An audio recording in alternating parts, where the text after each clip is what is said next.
Pokémon, the strongest trainer. Hey, fanfic family. So glad to see you here again to continue this incredible adventure.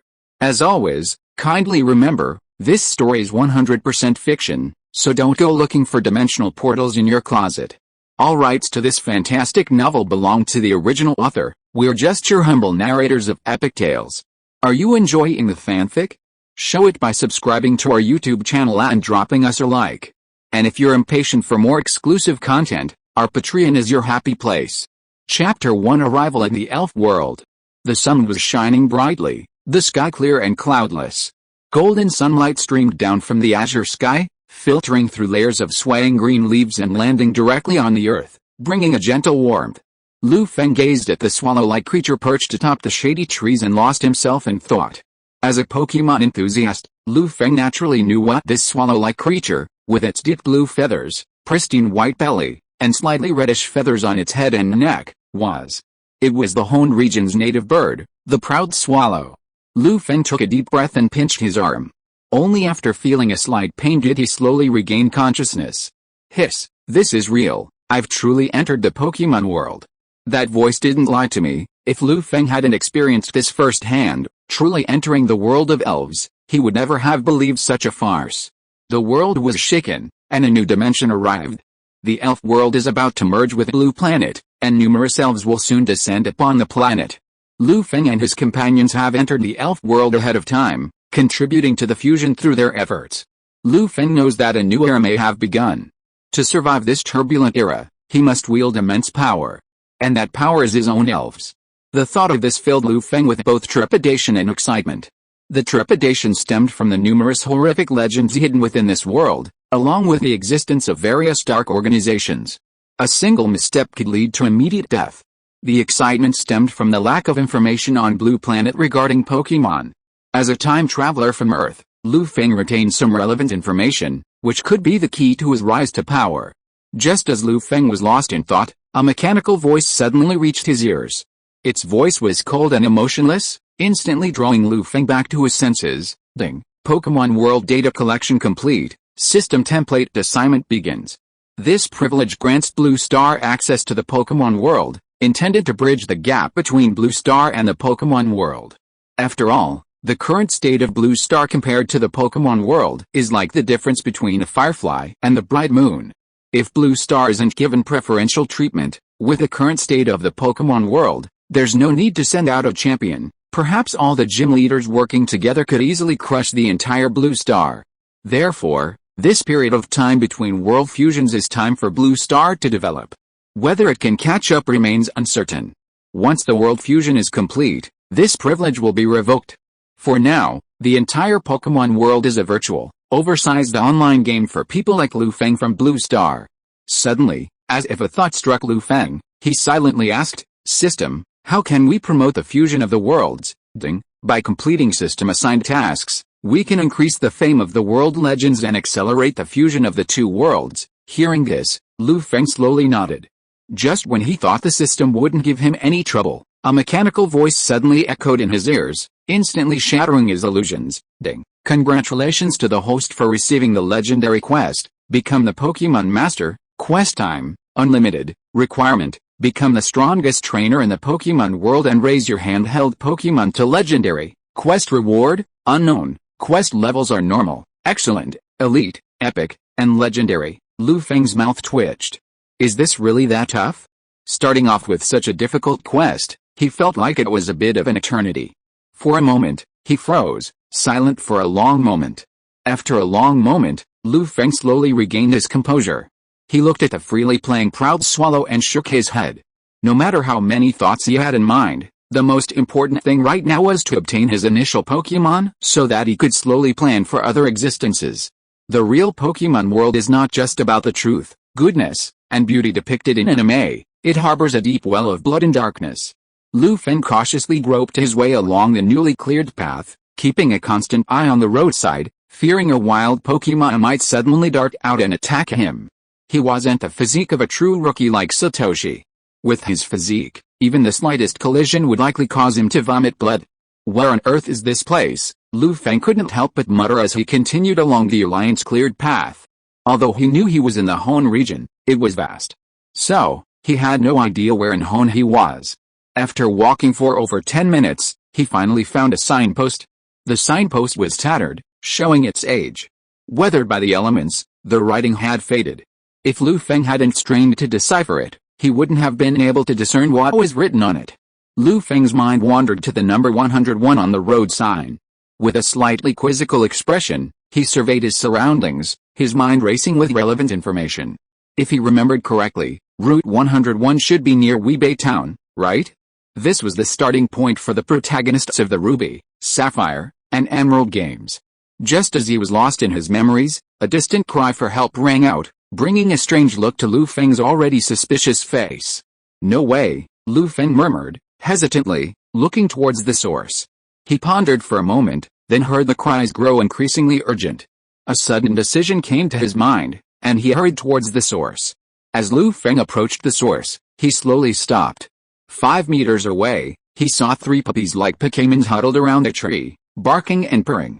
These 3 Pokémons, with alternating light and dark fur and resembling raccoons, were serpentine bears. He raised his head and glanced at the tree. He saw a middle-aged man in a white coat, with a square face and a beard, slumped against the tree, looking depressed. As Lu Feng watched, the middle-aged man noticed Lu Feng and called out to him excitedly. "Finally, someone's here.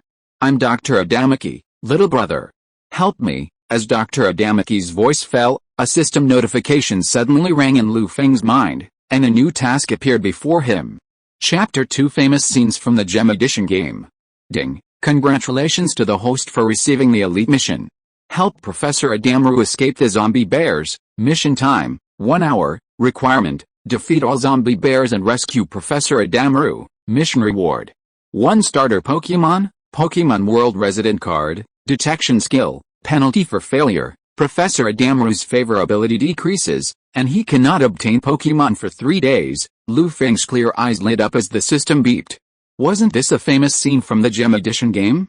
He had been agonizing over how to acquire new Pokemon, but unexpectedly, he encountered a mission like this, instantly resolving all his worries. "Little brother, come and save me," Professor Adamaru said anxiously, looking at Lu Feng, who stood there in a daze. Hearing the impatience in Professor Adamaru's tone, Lu Feng's face shifted to innocence. He scratched his head sheepishly, then spoke with a hint of embarrassment. "Dr.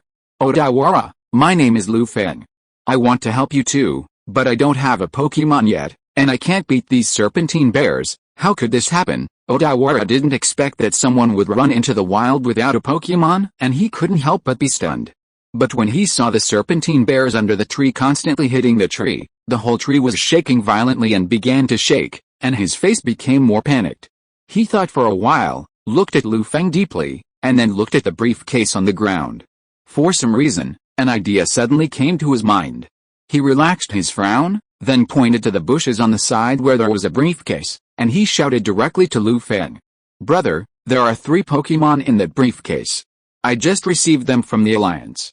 Open it and pick one to fight them off." Lu Feng's eyes lit up with delight at Professor Otama's suggestion. This scenario was exactly as he'd imagined. Yes, absolutely perfect. He carefully avoided the attention of the 3 Zoroastrians and ran towards the briefcase hidden in the grass. It didn't take him long to reach the briefcase. He slowly opened it, revealing 3 red and white Pokeballs gently swaying, as if inviting Lu Feng to choose one for battle. The 3 Pokeballs were Aquascaff on the left, Blaziken in the middle, and Brionex on the right. Blaziken was a fire-type chick Pokemon. Its inner flames kept it incredibly warm, allowing it to release a 1000-degree fireball. When attacked by an enemy, it spews fireballs from its stomach. It fears the pitch-black darkness of the night. Agarika is a grass-type forest lizard Pokemon, primarily green. Small spines on the soles of its feet allow it to maneuver easily across steep terrain, and its large tail can be used as a weapon. Aquasca is a water-type swampfish Pokemon, primarily blue. The fins on its head act as radar, allowing it to sense its surroundings. It breathes underwater through its gills, and when in danger, it can exert enough strength to crush rocks larger than itself. Looking at the 3 red and white balls before him, Lu Feng's excitement grew, his eyes gleaming with a new light. "Little brother, haven't you chosen yet?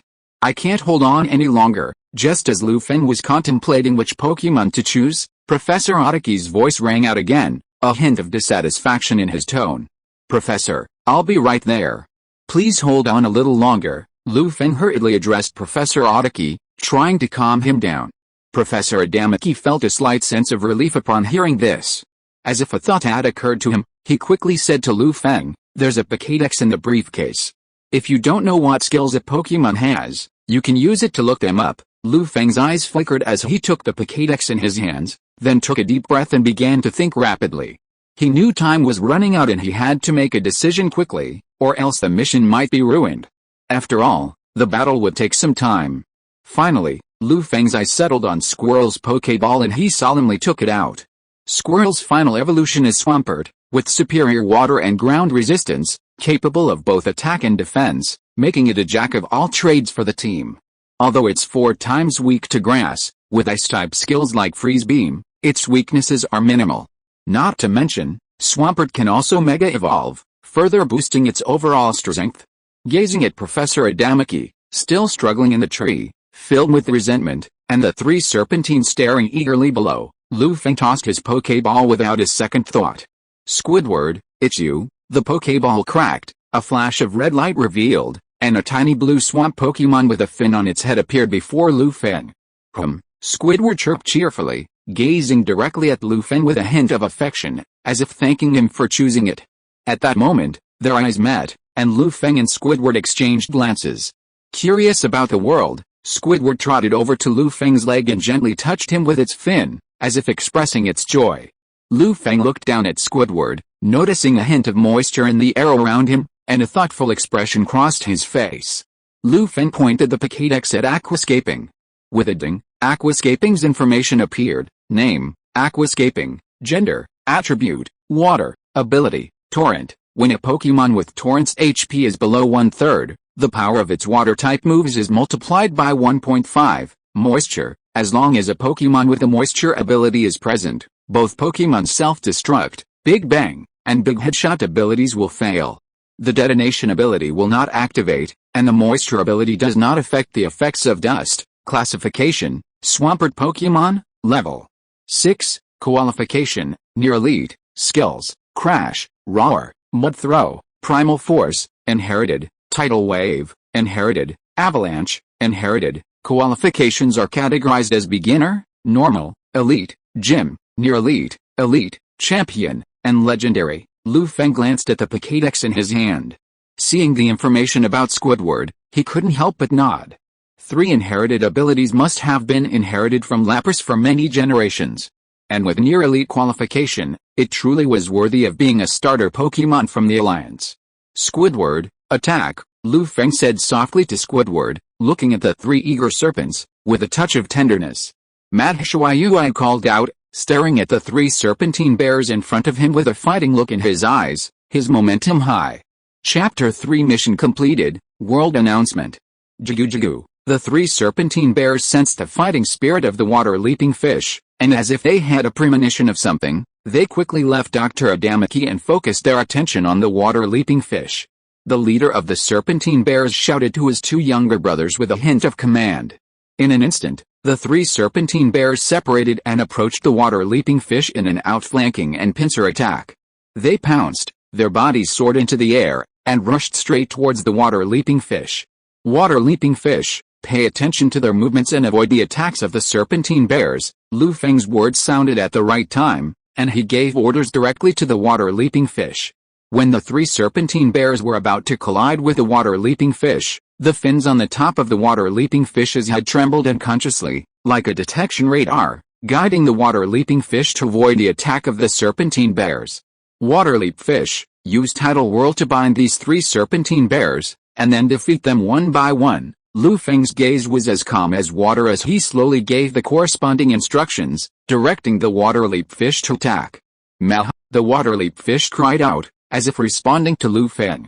Then, a stream of water suddenly erupted from the water-leap fish's mouth, enveloping the 3 serpentine bears and slowly transforming into a whirlpool, enveloping them.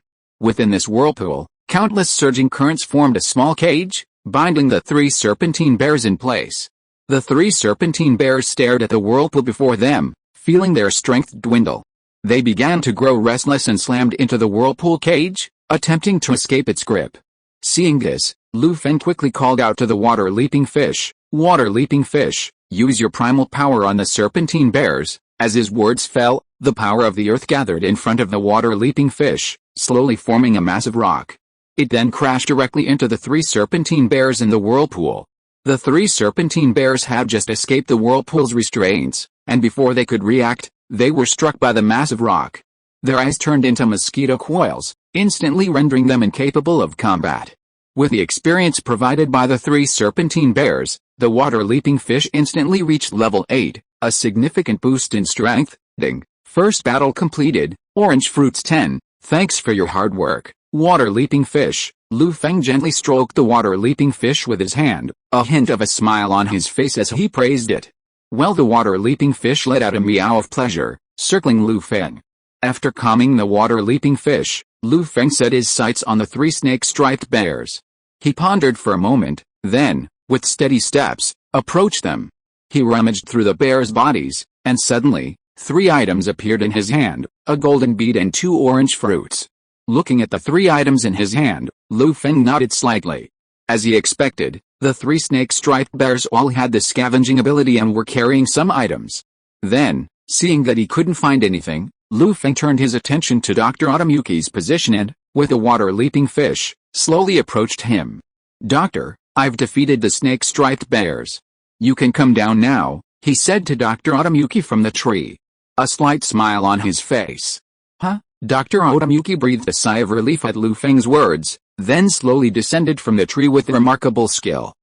Feng looked at Dr. Otomuki, his eyes twitching. How much practice must it have taken to master this move to this point? "Thanks so much to you, little brother," Dr. Otomuki said with a lingering fear. "Otherwise, I don't know how much longer I'd be stuck here." He then glanced at the water jumper. Seeing the water jumper's fondness for Feng, an idea suddenly occurred to him, and a very conflicted expression crossed his face. But somehow, he turned directly to Feng. "Little brother, do you want to become a trainer?" "Of course. Becoming a Pokemon trainer is my dream." Feng, as if he knew what Dr. Otomuki was about to say, quickly addressed Dr. Otomuki, his tone filled with determination and strength. "I see this kid really likes you. Why not let it go with you?" Dr. Otomuki, sensing the persistence in Feng's words, smiled, and spoke directly to him. "Ding. Congratulations to the host for completing the mission. You've obtained the initial Water Leap Pokemon, the Pokemon World Resident Card, and the detection skill." Ding. Pokemon World Resident Card registration completed. Binding target, Feng. Binding location, Kansas City. Ding. Mission completed. World integration increased by 1%. The moment Dr. Otomuki's voice fell, Feng's mission was instantly complete. Listening to Dr. Otomuki's words and the system's notification, a flicker of joy crossed Feng's calm face, and his entire body trembled. He knew that Dr. Otomuki's easy handover of the Water Leap Pokemon might be a trick of the system. Otherwise, how could he have obtained the 3 Pokémon so easily?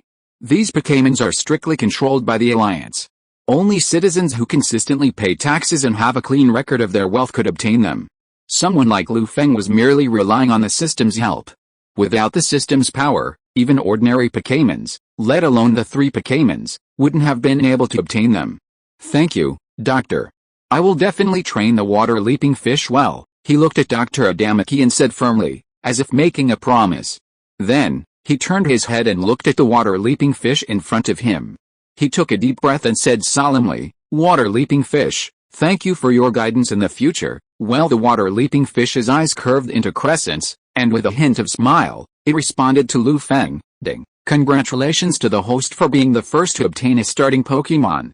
Specially rewarded with a Silver Crown. The Silver Crown increases 6 dimensions in the game, so in this book, it's set to increase rank, and is only available to Pokemon below King rank. World announcement. Congratulations to player 9527 for being the first to obtain a starting Pokemon and become a Pokemon trainer. World announcement. Congratulations to player 9527 for being the first to obtain a starting Pokemon and become a Pokemon trainer. World announcement. Congratulations to player 9527 for being the first to obtain a starting Pokemon and become a Pokemon trainer. 3 consecutive world announcements flooded the screen. the system's mechanical hum echoing through the ears of the many blue stars, leaving everyone somewhat stunned. Then, after a brief silence, it was like a cauldron erupting. A commotion erupted in the Pokémon world. Many visitors from Blue Star, expressions of disbelief on their faces, began to discuss heatedly, filled with questions. But all this had nothing to do with Lu Feng. He was taking Shuaiyuayu and following Dr. Adejun's steps, slowly moving towards Weibei Town. He wanted to ask Dr. Adejun about some related matters so that he could determine his next plan. Chapter 4 Announcement Impact, Qualification Improvement. What Lu Feng didn't know was that when his acquisition of the Water Leaper triggered the world announcement, players across the Pokémon world erupted in disbelief. Many had just come to terms with their situation and accepted the reality of their journey to the Pokémon world, barely recovering from the shock of their unbelievable journey. They were barely able to react when the world announcement appeared. How could they possibly handle this? Blue Planet, unlike Earth, didn't have any information about Pokémon. Many were still bewildered and confused by the system-assigned quest. In a small Team Rocket base in the Kanto region, a player from Blue Planet excitedly followed a Team Rocket leader toward the location where the team had placed their Pokémon. He wore a smug smile, still hoping to be the first to obtain a Pokémon. But the world announcement that flooded the screen shattered his hopes, causing his expression to freeze and turn grim. Damn, how could anyone be faster than me, Nisi? He had to understand the system's assigned mission and successfully connect with Team Rocket by sheer luck. He simply couldn't believe anyone could do better. Another Asian man, who had just found a Pokéball and, after much persuasion, had learned how to use it from the natives, was about to capture a Rayquaza larva, but before he could act, the mechanical system notification chime reached his ears, causing him to freeze in place. The light in his eyes suddenly faded, and he muttered to himself, "Oh my god." In a small town in the Sinnoh region, a blonde woman's expression shifted, and she lost consciousness for a moment. She whispered, "OMG, unbelievable." She couldn't believe someone could trigger a world announcement so quickly. They had only been in this Pokémon world for less than 2 minutes, and they had vanished. This was just a small sampling of the best players. Many more Blue Star players still hadn't figured out what a Pokémon was. On the Blue Star player-only forum, countless messages were rapidly flooding the screen. In just a few seconds, the volume of messages exceeded tens of thousands. Seeing the scrolling messages, one couldn't help but exclaim, "This is terrifying. Am I hallucinating or what? I actually saw a mouse that can release lightning? Is this some new species? Help. I'm trapped in the forest. Countless big hornets surrounded me, and that sharp long needle scared me a little bit. They flew towards me. Shit, we really came to another world. This is not a dream. How could this happen? What god caused the world announcement? I just figured out what an elf is and don't know how to complete the task, and someone actually got an elf? What's going on, system? I'm reporting it with my real name. A god appeared in this game. It's only been more than an hour. How is it possible for someone to get an elf so quickly? Brother Kai is here and he's going to say wow. Oh, shit, oh my god. This system announcement was like a thunderbolt falling from the sky, which stunned everyone. Some ambitious Blue Star players who fantasized about changing their destiny were suddenly deflated and became extremely frustrated. At that moment, they realized that everyone's joys and sorrows were not the same. Lu Feng, accompanied by Shuaiyuayu, followed Dr. Adamaki south along Route 101. After walking for about 10 minutes, they finally arrived at Dr. Adamaki's research institute in Weibei Town. He first found an excuse to go outside the institute. Observing the silent surroundings, he withdrew an object resembling a crown. The crown was entirely silver, revealing a sense of time and age, imbued with an ancient aura. It was extremely noble and majestic.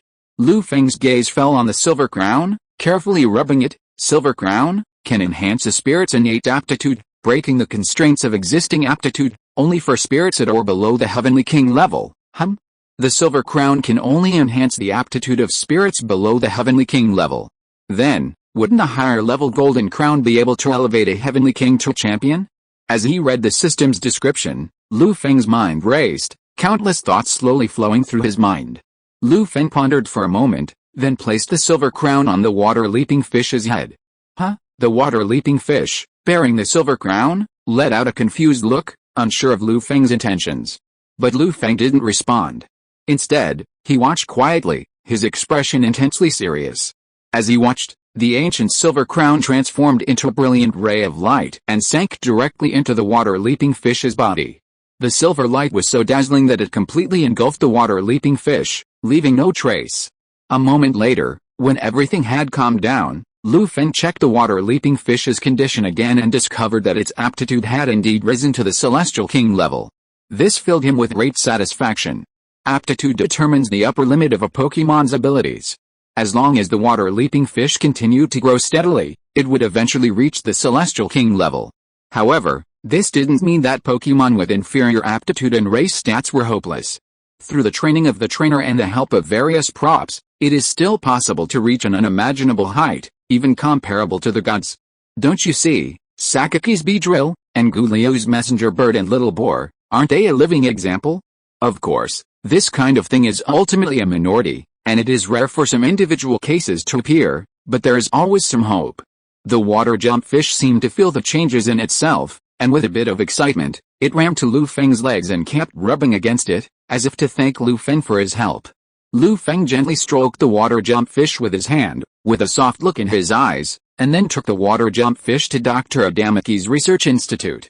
The midday sun fell quietly on the ground, reflecting on the pair of figures, as if they were covered with a golden coat, golden and beautiful. Chapter 5 Daily Training, announcement reappears. Time slipped slowly, and 3 days passed in the blink of an eye.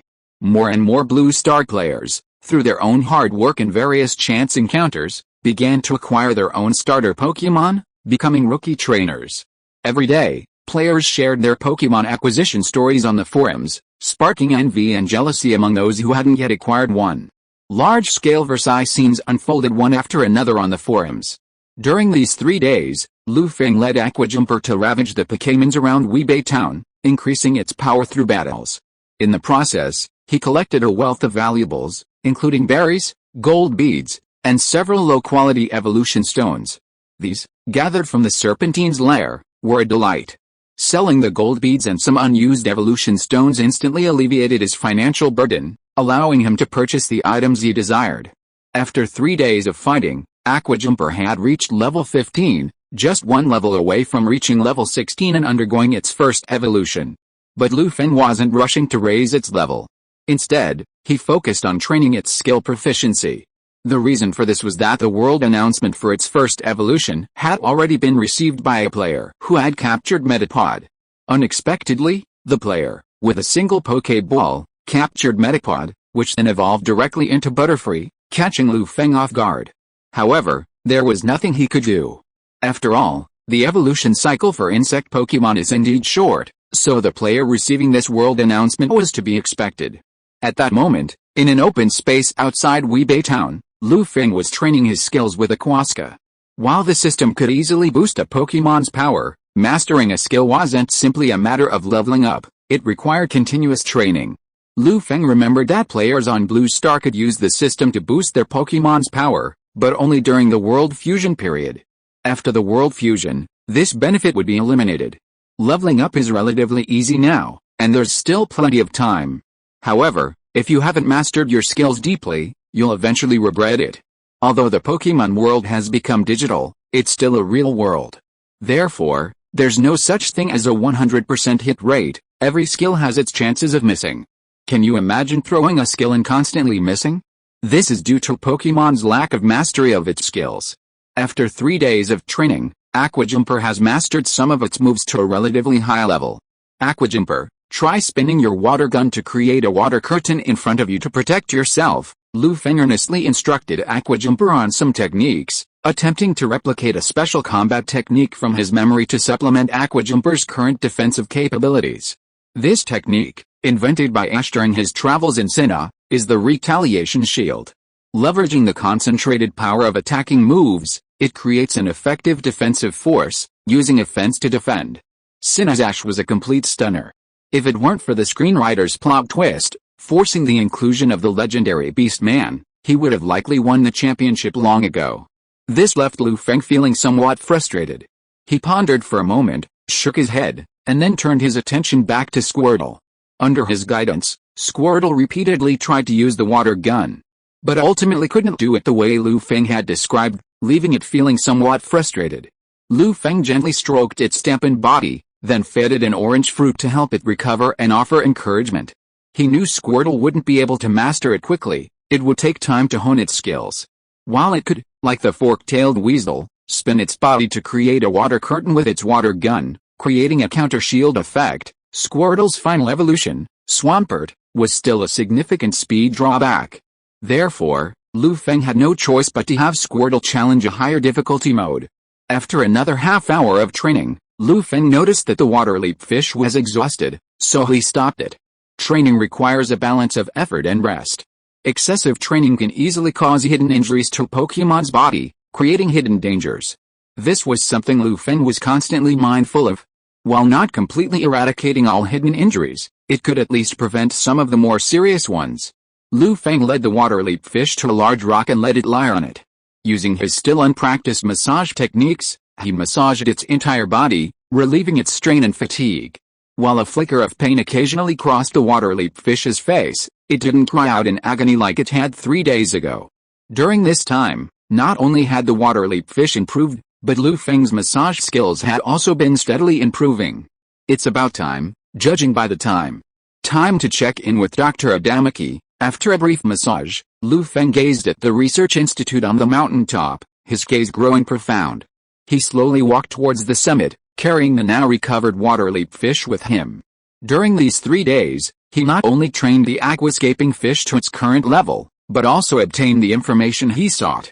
Currently, the Kalos region had just formed an alliance, the Ulala region was still a resort, and the Galar region was still shrouded in darkness, with no sign of a single ship. Let's just stick with the timeline. I don't know if I'm mistaken, the Saint Annual hadn't sunk yet, and would only depart for Kanto Vermilion City in the second half of the year.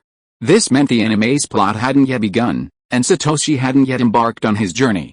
This excited Lu Feng. He could use the information he had in his head to plan something. Not long after, he reappeared before Professor Adumaki, his eyes gleaming with anticipation. Upon noticing Lu Feng's arrival, Professor Adumaki handed him a package, a pleased smile on his face. The moment Lu Feng accepted the package, the world announcement sounded again, sending shockwaves through the players. Ding. Congratulations to the host for completing the hidden quest, becoming a trainee researcher, and obtaining the exclusive title of Elf Scholar. Specially rewarded with Ancient Language Maximum. Ding. Congratulations to player 9527 for passing the Alliance assessment and becoming the first elf researcher. Ding. Congratulations to player 9527 for passing the Alliance assessment and becoming the first elf researcher. Ding. Congratulations to player 9527 for passing the Alliance assessment and becoming the first elf researcher. Chapter 6, The Power of Waves, Orange Forest. The moment the world announcement sounded again, countless eyes focused once again, staring at it, eager to learn who had accomplished what. Seeing that familiar name, countless people began to see a wave of excitement, a sense of daze. After all, in just a few days, there had only been 3 world announcements, 2 of which were caused by 9527. This made one ponder. The first announcement could be considered a stroke of luck, but the second announcement made one wonder if Lu Feng had inside information. The player forum once again flooded with information, like a surging wave, rolling and rolling. Can anyone tell me what a Pokemon researcher is? Isn't the Pokemon world just about trainers? Another announcement from 9527. Who is he? In just a few days, he's caused 2 world announcements. Doesn't anyone know this great guy? Oh my god, how on earth did you do it?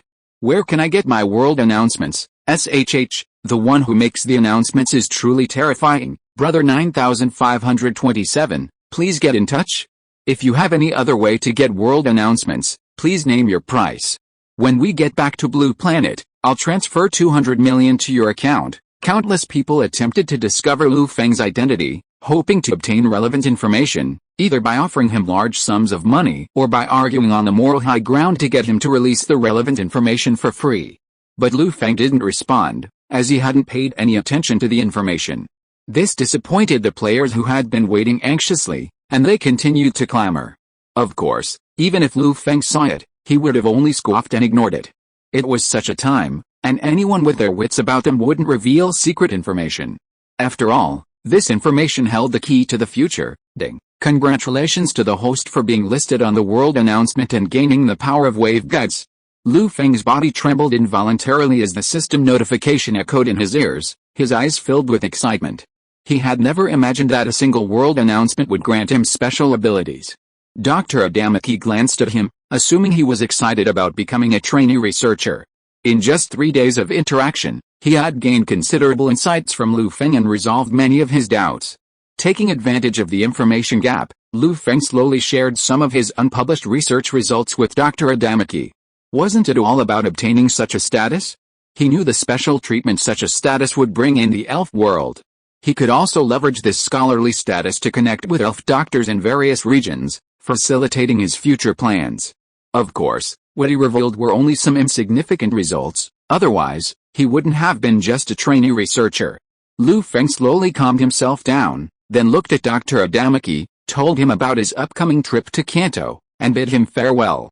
Though somewhat reluctant, Dr. Adamaki nodded, urging Lu Feng not to slack off on his research talents.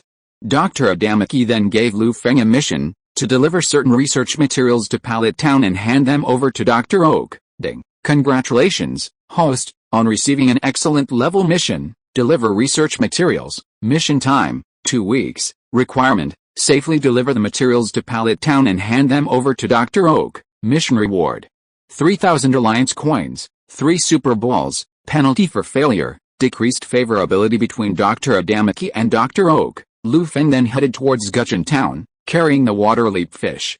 He was heading to the Kanto region, and needed a plane for a quicker arrival, facilitating his upcoming plans. If Lu Feng took the ferry, he wouldn't even know where the story was by the time he reached Kanto. Therefore, Lu Feng needed to cross the Orange Forest and head to Kanna's city. Following the route provided by the Alliance, he first arrived in Guchun Town, bought some supplies, and then slowly made his way towards Route 102, heading towards Orange City. During this journey, Lu Feng encountered a challenge from the Shorts boys and insect catchers. Determined not to waste any experience, Lu Feng led the water leap fish to victory after victory, successfully harvesting the pocket money.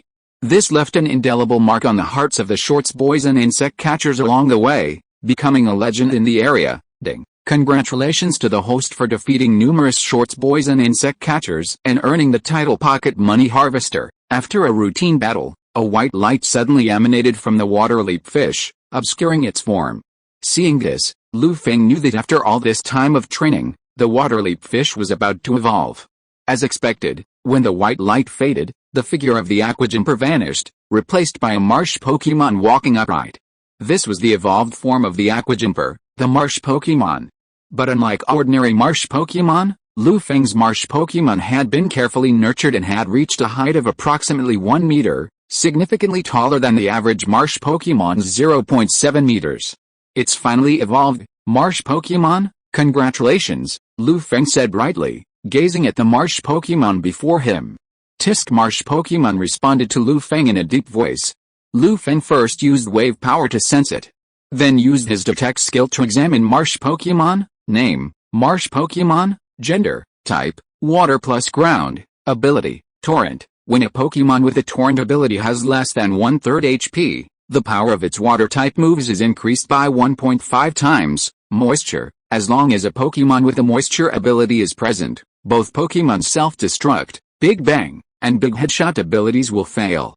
The detonation ability will not activate, and the moisture ability does not affect the effects of dust. Classification, Swampert Pokémon, level 16, qualification, King, abilities, Crash, Roar, Mud Throw, Primal Force, Inherited, Tidal Wave, Inherited, Avalanche, Inherited, Water Gun, Rockfall, Hold, Ultrasonic Wave. Seeing this, Lu Feng nodded slightly and continued on his way to the Orange Forest. Originally, he had hoped to use this training to find some Pokémon with good qualifications, but his search through the detection ability had ultimately failed to find anything he had hoped for. The Pokémon he had encountered along the way were at most elite level, far below Lu Feng's minimum, so he had to give up. After an indeterminate amount of time, Lu Feng and Swampleap Fish finally reached the Orange Forest. They sensed the forest's unique rhythmic movement, feeling a sense of peace and joy. Suddenly, perhaps Lu Feng was mistaken, but his wave guide sensed a fleeting, mysterious force, the unique vibrations of life. He pondered for a moment, then followed the wave guide's guidance, heading towards a location within the orange forest. Seeing the fleeting blue figure, Lu Feng couldn't help but feel a surge of excitement. Chapter 7 Blessing of the Orange Forest. Seeing the somewhat timid blue figure before him, Lu Feng's expression was horrified, a flicker of excitement on his face. "It's Ralts, and a different colored one at that." Lu Feng's voice trembled slightly, and he stared at the bowl-cut, little-looking Ralts in front of him, slightly lost in thought.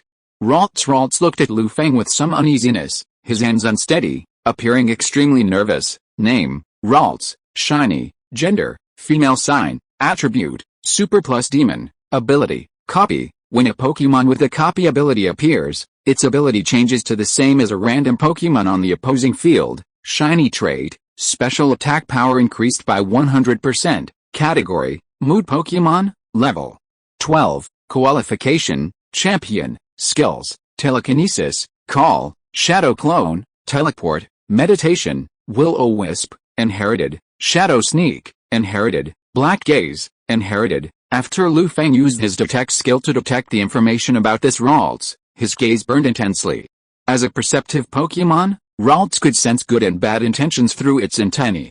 Although it didn't sense the cold, malevolent malice from Lu Feng, its cautious nature made it a bit more defensive. Just as it was about to teleport, intending to use its psychic powers to escape, it felt a gentle force descend upon it. Following the force, it searched for its source, its eyes hidden beneath its blue hair, staring directly at Lu Feng. Seeing Leloulas trying to flee, Lu Feng quickly unleashed his wave power, channeling a sense of goodwill towards it, stopping it. Seeing Leloulas stop, he breathed a sigh of relief and wiped the sweat from his forehead. Fortunately, the wave power had helped him. Otherwise, missing out on this exceptionally gifted Leloulas would have been a source of deep regret. After all, no one knew if they would encounter such a gifted Pokémon again. Leloulas, unsure of the source of this power, gradually relaxed its guard against Lu Feng and gazed at him curiously. Like a naive little girl, it silently observed Lu Feng's figure. Lu Feng took out a super-powered energy cube and slowly placed it on the ground, motioning to Leloulas. Lu Feng had purchased these energy cubes in Chengho City. To be prepared for any unexpected situations, he bought a small quantity of each type, which immediately reduced his wealth. Fortunately, all the preparation had finally paid off. It finally arrived on a useful day. Leloulas gazed at the energy cube before him, inhaling its aroma. It couldn't resist. With a flick of its wrist, it activated instant teleport, moving directly to the energy cube's location. After taking it, it returned to its previous position. Seeing Lu Feng didn't move, its previously tense body gradually relaxed. Leloulas savored the energy cube in small sips, a delicious taste it had never tasted before flooding its mind, causing it to let out a delighted cry. As a Pokémon that had lived in the wild for so long, how could it resist the allure of an energy cube? Leloulas could clearly sense that after the energy cube entered its body, it began to transform into a magical force, slowly increasing its strength. It looked at Lu Feng with a somewhat conflicted and nostalgic expression, as if it was about to speak but hesitated, a rather unusual expression. Seeing this, Lu Feng made a timely invitation to Leloulas. "Leloulas, would you like to travel with me? We'll have plenty of energy cubes." It listened to Lu Feng's words, pondering for a moment in a humane way. Sensing the goodwill in Lu Feng's wave, it finally nodded, accepting his invitation. Seeing this, Lu Feng quickly took out an Ultra Ball and threw it at Leloulas. A flash of red light flashed, and Leloulas's figure vanished. Only the Ultra Ball lay quietly on the ground, swaying slightly. With a ding, the Ultra Ball finally stopped trembling and lay still. Seeing this, Lu Feng couldn't help but breathe a sigh of relief, his face filled with joy. He had thus reclaimed his second Pokémon. A moment later, Leloulas darted out of the Pokéball, staring at a blue bowl-headed creature, its gaze fixed on Lu Feng.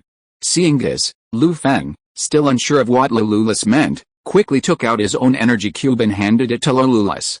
"Oh, I didn't expect my Ralts to be such a foodie," he chuckled softly at the satisfied look on Ralts' face after he finished the energy cube.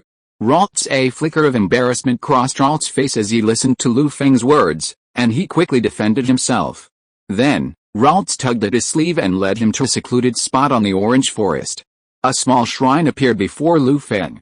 Gazing at the stone statue enshrined within, Lu Feng casually took out a few berries and energy cubes, gazing at the shrine for a long moment. Then, with Ralts and Swampert, he continued his journey towards Kansas City.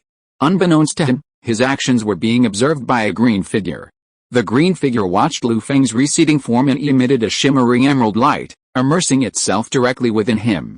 A single cheerful voice echoed through the air. The fruit and energy cubes placed before the shrine vanished without a trace, as if they had never appeared. Soon after, the entire orange forest returned to its peaceful state, with only the chirping of insects and the fragrance of flowers and trees filling the air, as if nothing had happened. Ding. Congratulations to the host for receiving the orange forest's blessing. Your affinity for Pokémon has significantly increased. Ding. Recognition from a legendary life form has been achieved. World integration has increased by 5%. Lu Feng, walking along the path, slowly paused as the system notification chimed in. He tilted his head, staring intently at the shrine for a long moment, then a smile suddenly crossed his face. Ralts and Swampert observed Lu Feng's smile with a bewildered expression, unsure of what had happened to him, why he had suddenly burst into laughter.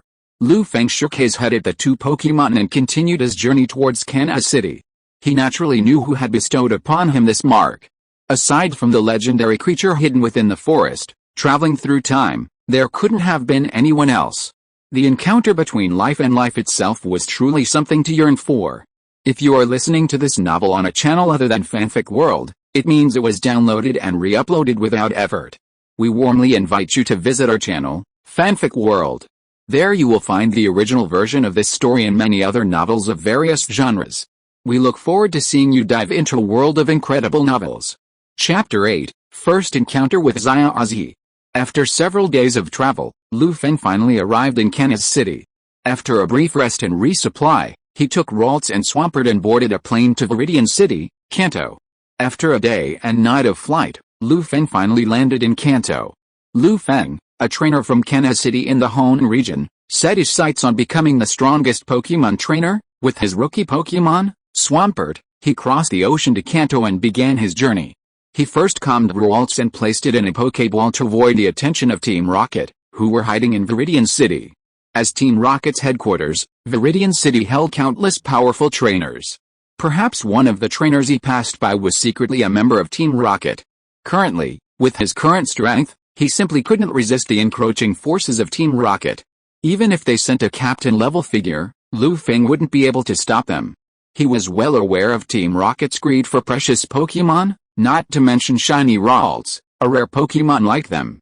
Lu Feng, leading Swampert, headed towards Pallet Town. It had been a week since the Blue Star players had descended upon the Pokémon world. Most had already, after considerable effort, acquired their own starter Pokémon. While these starter Pokémon were mostly commonplace like Caterpillars and Squirtle, and fewer above elite rank, they were on the right track. Everyone was diligently working hard. By now, even the most obtuse Blue Star players understood the opportunity offered by this arrival into the Pokémon world and the profound significance it held for them. Along the way, he saw many Blue Star players, diligently battling with their Pokémon on the outskirts of Viridian Forest. Seeing this, he couldn't help but shake his head. He felt somewhat skeptical of the players' preoccupation with leveling up without properly cultivating their Pokémon's combat awareness. You know, raising Pokémon isn't just about raising their levels, it requires constantly exploring their hidden powers and allowing them to harness their full potential. Otherwise, they could simply survive in the wild, and wouldn't need a trainer. As Lu Feng approached Pallet Town, the Pants Boy and the Bug Catcher along the way were shrouded in a blanket of gloom, becoming Lu Feng's pocket money once again, along with experience packs for Swampert and Ralts. With the help of those wild Pokémon and the Pants Boy, Swampert reached level 20, and Ralts reached level 17. Lu Feng's overall strength had truly improved dramatically. As the sun set, dusk shone, and the afterglow of the setting sun bathed Pallet Town, tinting the pristine white town in western Kanto with a vibrant crimson hue. Embellished with golden lace, it possessed an indescribable charm. After 4 hours, Lu Feng and his Pokémon traversed the outskirts of Viridian Forest and arrived directly at the place where the story began, Pallet Town. Pallet Town, where it all began, Lu Feng sighed as he gazed at the fresh, peaceful town before him. The small, beautiful place seemed like a pure land untouched by any color. He fixed his gaze on a certain spot within the town, lingering for a long moment, as if lost in thought. Suddenly, a dashing young man ran past, nearly knocking Lu Feng over. Lu Feng looked over at the young man, who wore a red and white hat with a Pokeball in the center and a white, short-sleeved, unbuttoned shirt. He lost himself in thought, his eyes flashing with complex emotions. "Oh, sorry, I almost knocked you over," the young man scratched his head and said to Lu Feng with a hint of embarrassment. "Silly boy, no, Ozzy." Lu Feng looked at Ozzy and blurted out, only to catch himself in time. A question mark appeared over Ozzy's head, his face grimacing. Don't think he didn't hear that silly thing, he was offended. "Do you know me? What kind of Pokemon is this?" Ozzy's brows twitched slightly, and he glanced at Lu Feng with some confusion. As a rather cautious newbie, he quickly forgot the offense in Lu Feng's words.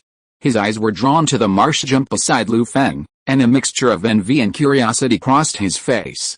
"I know him, how could I not know him? My name is Lu Feng, and this is my partner Marshjump, from the Hoenn region. I've heard about a young man in Pallet Town who aspires to be a Pokemon master," Lu Feng said, his expression complex, his eyes filled with nostalgia.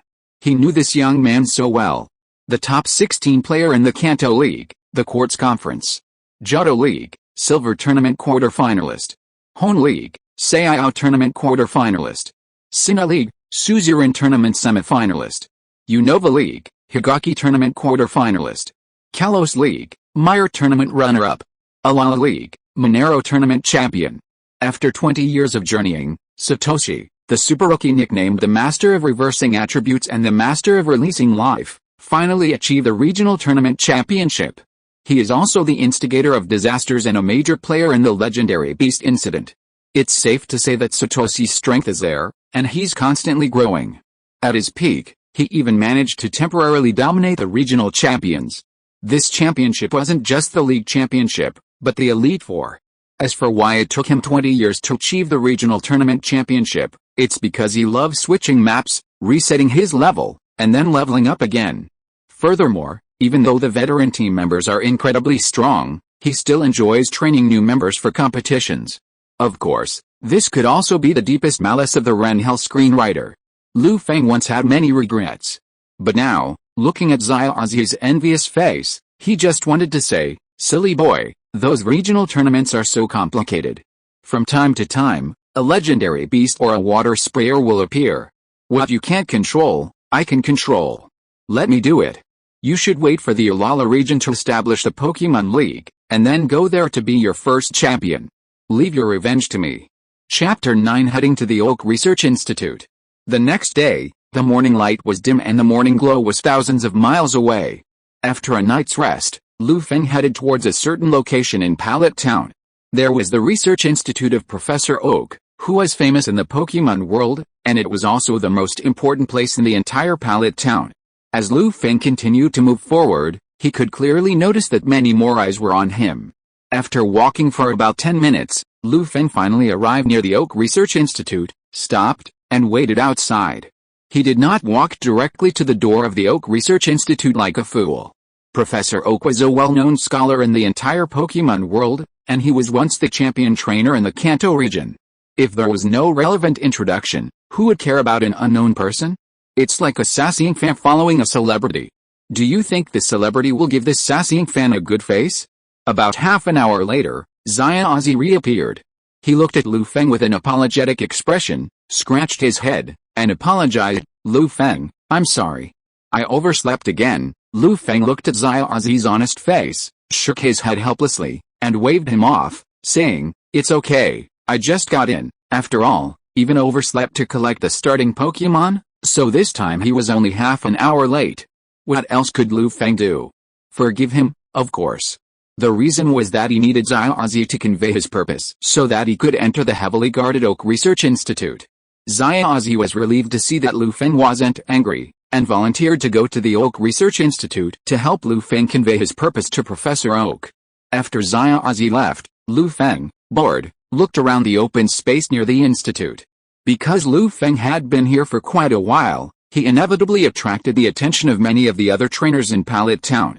They glanced at him with a glint in their eyes, perhaps thinking he had discovered something. But as they caught sight of him, they kept glancing towards the Oak Laboratory.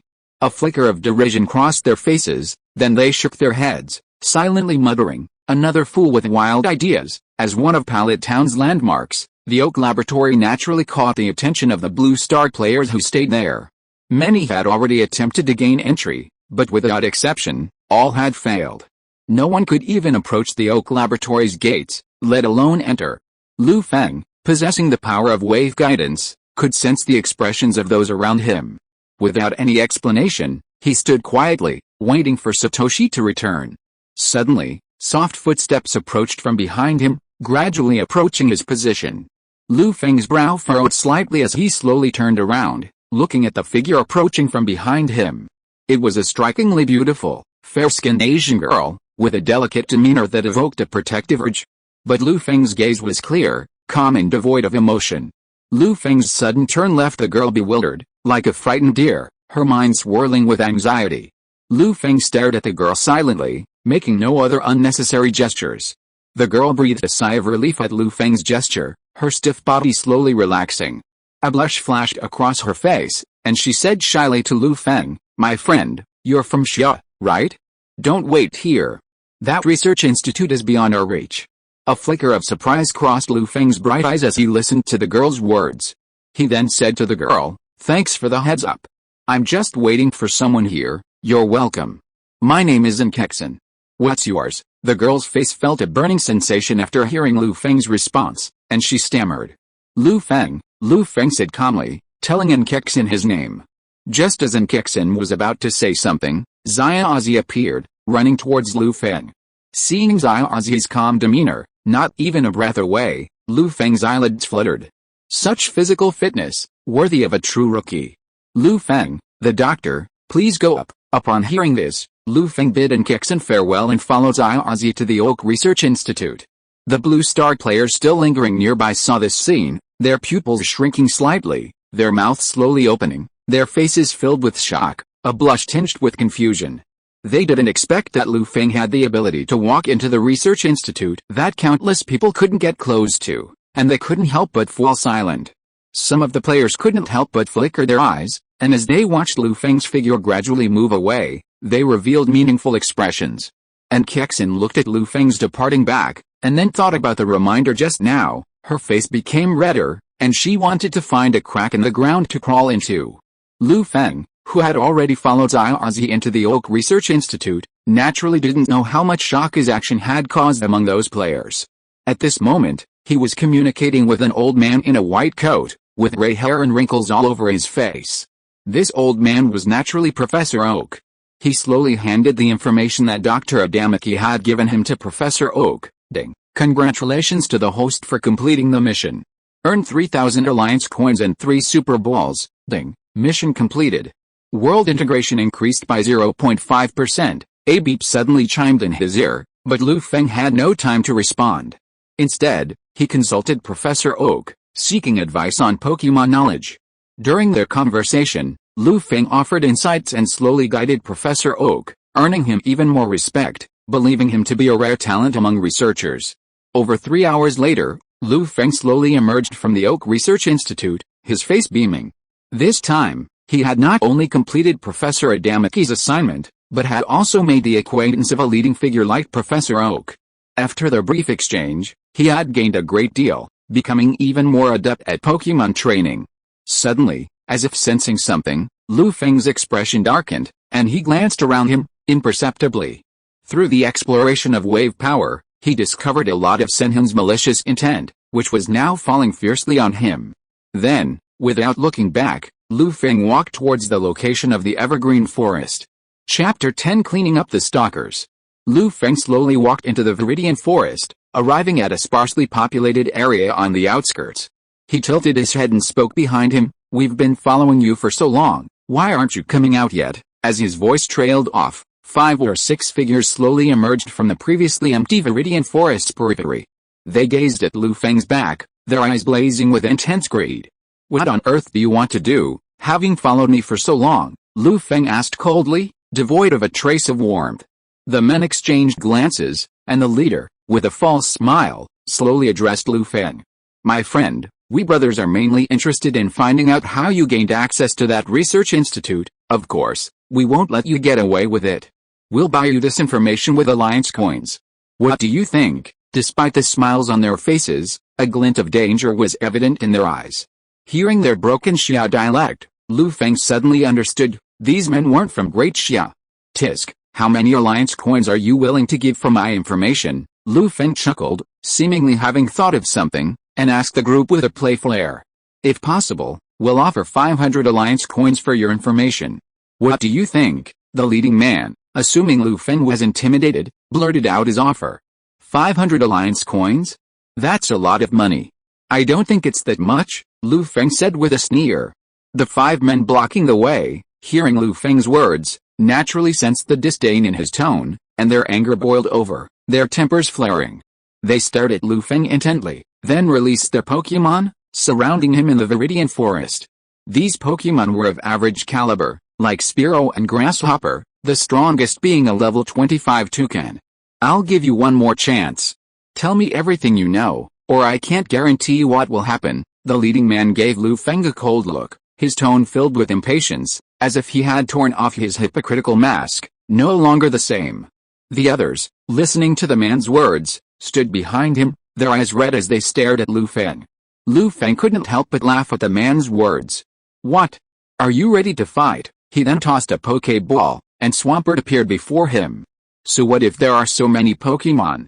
They're just a bunch of ragtag. Lu Feng looked at the 5 people around him calmly, then said with disdain, as if he was looking down on them. Swampert, prepare for battle. Tisk. The men's faces slowly darkened at Lu Feng's words, a sinister grin spreading across their faces. HMPH.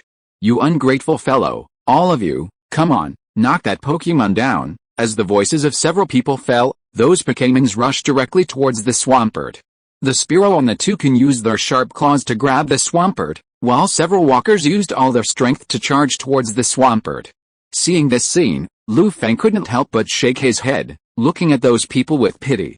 He felt that calling these people a mob would be an insult to the word.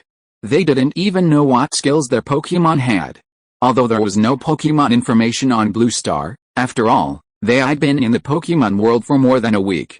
Did they know how to obtain information about their own Pokémon? Swampert, dodge, then use Rockfall to knock down Toucans and Spearow, and then use Avalanche on those walking grass. As Lu Feng finished his words, just as the Spearow and Toucans were about to catch Swampert, it easily dodged the attacks, using the fins above its head to sense them. Then, it gathered the rock power within its body. It transformed into rocks, appearing above Toucans and Spearow, and plummeted directly towards them, using the acceleration of gravity to smash directly into them. Several bird Pokémon fell directly to the ground. Because flying types are twice as weak to rock, the weaker Spearows were immediately incapacitated, their eyes glazed over. Even the stronger Toucans was not in good condition. Its body was covered in wounds, and its strength was rapidly declining. The rockfall had inflicted significant damage, leaving it somewhat weakened. Although it was 5 levels higher than Swampert, Swampert's aptitude was unmatched.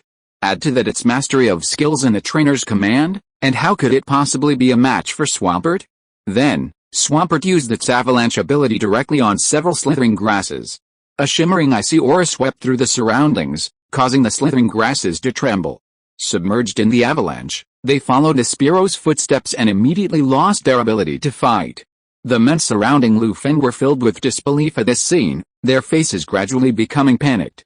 The leading man, looking at the battered toucan, shouted, "Hurry! Tear that Pokémon to pieces." Seeing the toucan's miserable state, Lu Feng shook his head and ordered Swampert, "Use your maximum impact on the toucan." With a thud, Swampert transformed into a cannonball, slamming into the toucan. The toucan, already severely injured, had no time to react and could only watch as Swampert was slammed into him. Suddenly, like a kite with its string cut, the toucan flew straight towards the tree behind it, crashing heavily into it and falling to the ground. He rolled several times, ultimately losing his ability to fight. How could this happen? The men who had tried to surround Lu Feng watched the scene with a wave of despair, unable to believe it. "Don't come over here. How? You guys trained your Pokémon to this level? Aren't you just letting them bully caterpillars and beetles?" Lu Feng looked at the distraught men with a look of contempt on his face. Then, as the men trembled in fear, Lu Feng simply destroyed their Pokéballs and dumped them in the Viridian Forest. He felt that killing them would dirty his hands, so he didn't do it himself.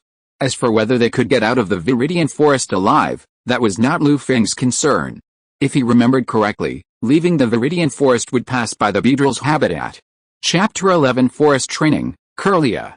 After dealing with the pursuers, Lu Feng led Swampert towards the central area of Viridian Forest. As they advanced, the Pokémon they encountered became increasingly rare, but their strength grew stronger.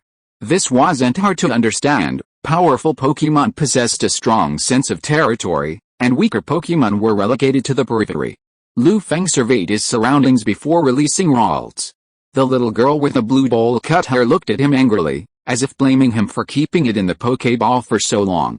Lu Feng observed Ralts' expression and a wry smile crossed his face. He then took out a Psychic-type energy cube and handed it to Ralts. Ralts, as if sensing the unforgettable aroma, Ralts' gaze gradually settled on the energy cube, and he began to eat it in small morsels, recovering from his irritation. Sure enough, this is the only way to deal with a foodie. Lu Feng couldn't help but chuckle at the intoxicated Ralts. After Ralts finished consuming the energy cube, Lu Feng's face darkened.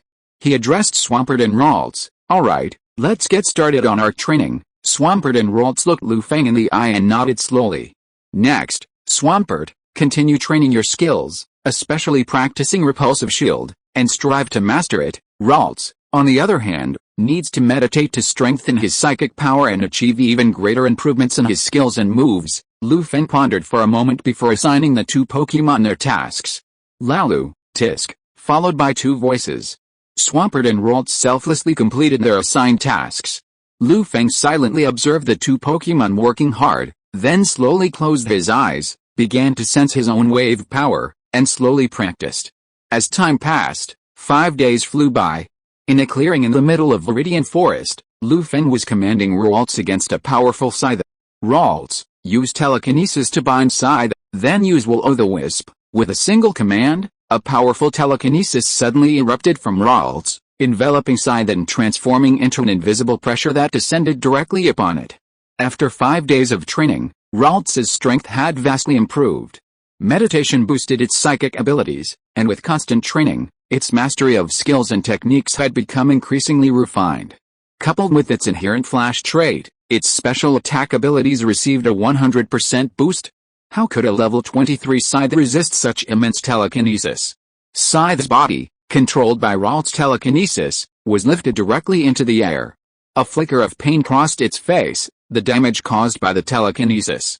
Despite its resistance to psychic-type attacks, Ralts' telekinetic power was too formidable, overwhelming it. As the black and red Will-O-the-Wisp descended, continuously burning its body, Scythe, already severely injured, collapsed under the attack, transforming into an experience pack, enriching Ralts with experience. At the very moment Scythe was defeated, a surge of powerful force suddenly surged from Ralts. A dazzling white light flashed, engulfing its form. As it started evolving, Lu Feng muttered to himself, observing the scene before him. He thought about the past few days, constantly challenging nearby Pokémon with Ralts, cultivating through battle and training. They had already accumulated considerable energy. Now, the time had finally come for the cocoon to emerge as a butterfly. A minute later, the little girl vanished. And a petite and delicate girl appeared before Lu Feng. "Congratulations, Kirlia," Lu Feng said sincerely, a bright smile on his face. Kirlia whispered softly, her voice ethereal. Lu Feng fixed his gaze on Scissor, then took out some medicine and slowly began to clean it. While the Scissor wasn't weak, it was ultimately limited by its aptitude, remaining at only elite level. Therefore, Lu Feng hadn't subdued it. After all, the items and other materials needed to improve its aptitude were too numerous to be afforded by Lu Feng at this point. This Scissor must have grown through countless battles to reach its current level. Sure enough, while Lu Feng was applying the medicine, he used a wave guide to examine its body, revealing numerous hidden injuries. These injuries were hindering its potential to reach new heights. Perhaps, this Scissor's strength had now reached its peak. Lu Feng couldn't help but shake his head at this. He then took Kirlia and returned to their campsite. Marshjumper had finished training for the day and returned to camp, waiting. It took out some berries it had gathered, as well as some treasures it had found from the nests of Pokémon it had defeated in the forest, and handed them to Lu Feng. He couldn't help but exclaim, how sensible his Pokémon was. While the treasures consisted mostly of Pokéballs and potions, it was better than nothing, at least reducing their expenses. To Lu Feng's surprise, he discovered 2 mid-grade leaf stones among the treasures. Selling them would provide him with funds to purchase supplies and ensure his Pokémon's growth. After 5 days of training and daily battles, Swampert reached level 23, and Kirlia reached level 20. Although this level is merely a system-generated indicator, after diligent training, Swampert and Kirlia have indeed reached elite levels. Pokémon Strength Classification, Beginner 5-10, Normal 11th to 20th, Elite 21-40, Gym 4150, Quasi King 5160, King 6170, Quasi Champion 71-80, Champion 8190. Legendary is above these levels and is not bound by numerical values. Chapter 12 An Unexpected Discovery. A day later, after a brief rest, Lu Feng, accompanied by Kirlia and Swampert, continued their journey through the central Viridian Forest. However, Lu Feng was puzzled by the fact that some of the Pokémon that had previously inhabited the central Viridian Forest had vanished without a trace, seemingly vanishing from their habitats. This proved to be a boon for Lu Feng, as he looted their nests and reaped a bounty of valuables. He had already found over 10 valuable items like gold beads, and countless other items like berries. He even found 4 evolution stones. Although they were low grade, they were still worth a reasonable price. What on earth is going on? Why have all those Pokémon disappeared? Lu Feng muttered to himself as he cautiously traversed the brush. Central Viridian Forest was completely silent, devoid of a sound, a tranquility that was almost eerie. All the Pokémon vanished without a trace, leaving even the possessions he had accumulated for so long untouched. This clearly indicated that this incident was unusual. Cheryl, as if sensing something through her psychic powers, called out to Lu Feng. Following Cheryl's guidance, Lu Feng and Swampert came to a pile of fallen grass. The lingering warmth on the ground, along with traces of burns, suggested a battle had taken place not long ago. Perhaps the mystery of the Pokémon's disappearance was connected to this battle. With Swampert's help, Lu Feng slowly cleared the tangled grass. Beneath the grass, a reflective object and numerous human footprints caught his attention. Is this human technology? And these footprints are all left behind by humans. Lu Feng picked up the silvery fragment from the ground and slowly rubbed it, realizing it was the remains of a broken human artifact. He saw numerous human footprints on the ground, and the devastated aftermath of the battle. 1,000 connections flashed through his mind, clues slowly connecting, and a hypothesis emerged. The disappearance of the elves in Viridian Forest is definitely connected to humans. Lu Feng's gaze deepened as he spoke, unraveling the mystery. He then glanced towards Viridian City. Perhaps the only organization with such a strong suspicion in Viridian Forest and such brazen behavior could be Team Rocket, hidden in Viridian City. But why would Team Rocket do this? Aren't they afraid of attracting the League's attention? Lu Feng rubbed his head, pondering the details. After a long moment of deep thought, a flash of inspiration struck him, like a thunderclap, instantly dispelling the fog that had shrouded his mind, and a sudden clarity of thought dawned on him. Unless there's something in this Viridian Forest that Team Rocket is determined to obtain at all costs, gazing at the footprints leading deeper into the Viridian Forest, Lu Feng fell silent, pondering the stakes. But ultimately, his emotions overcame his rationality, driven by curiosity, and he slowly advanced deeper into the Viridian Forest. He took a deep breath, holding it, and carefully led Kirlia and Swampert toward the depths. After an unknown amount of time, they finally reached the depths of the Viridian Forest. Using his wave power, Lu Feng detected a wave guide unique to life not far from him. This instantly perked him up, and his body gradually tensed. Kirlia, using its powerful perception, also detected the danger ahead and continuously warned Lu Feng of the danger. Lu Feng carefully soothed Kirlia, urging her not to panic or act rashly. Then, silently, he slowly approached the wave guide. His expression grew grave, as if shrouded in a haze. A crumbling rock face appeared before him, brimming with an ancient aura. The mottled rock bore the marks of time and weather, exuding a sense of timelessness. This supposedly broken rock face was actually a relic embedded within the mountain itself. Lu Feng cautiously poked his head toward the mountain's edge and spotted several figures emerging from the area. They were all dressed in black, their expressions meticulous. A large R symbol was etched on their chests. It's Team Rocket, Lu Feng frowned, gazing at the figures not far away. Swampert gently patted Lu Feng's shoulder. Luckily, the wave power had boosted his strength considerably, otherwise, with Swampert's movements, he would have been injured. After all, no one possessed the inhuman. Super rookie physique of Satoshi. Swampert pointed in a certain direction with his fin. Following Swampert's guidance, Feng turned his gaze to another area and was stunned. He saw countless Pokémon imprisoned in cages, neatly arranged on the ground. These Pokémon were among the most prominent in Viridian Forest, and he couldn't believe they would meet such a fate. Feng couldn't help but sigh. He had once taken Kirlia and Swampert on a challenge. He was quite familiar with these Pokémon. But somehow, they weren't in good condition, their auras weak and their spirits drooping. Seeing this, Feng couldn't help but feel a headache, unsure what to do. The Team Rocket troops stationed on the periphery, accompanied by some powerful Pokémon, were constantly patrolling and maintaining a tight defense. But this wasn't what worried Feng, nor was his expression grim. If these were the only ones left, Feng could slowly eliminate them with some strategy. What truly made Feng hesitate was the terrifying life wave emanating from the ruins. It was simply too vast. He knew clearly that the owner of this life wave must be a Pokémon of immense power, far beyond his current capabilities.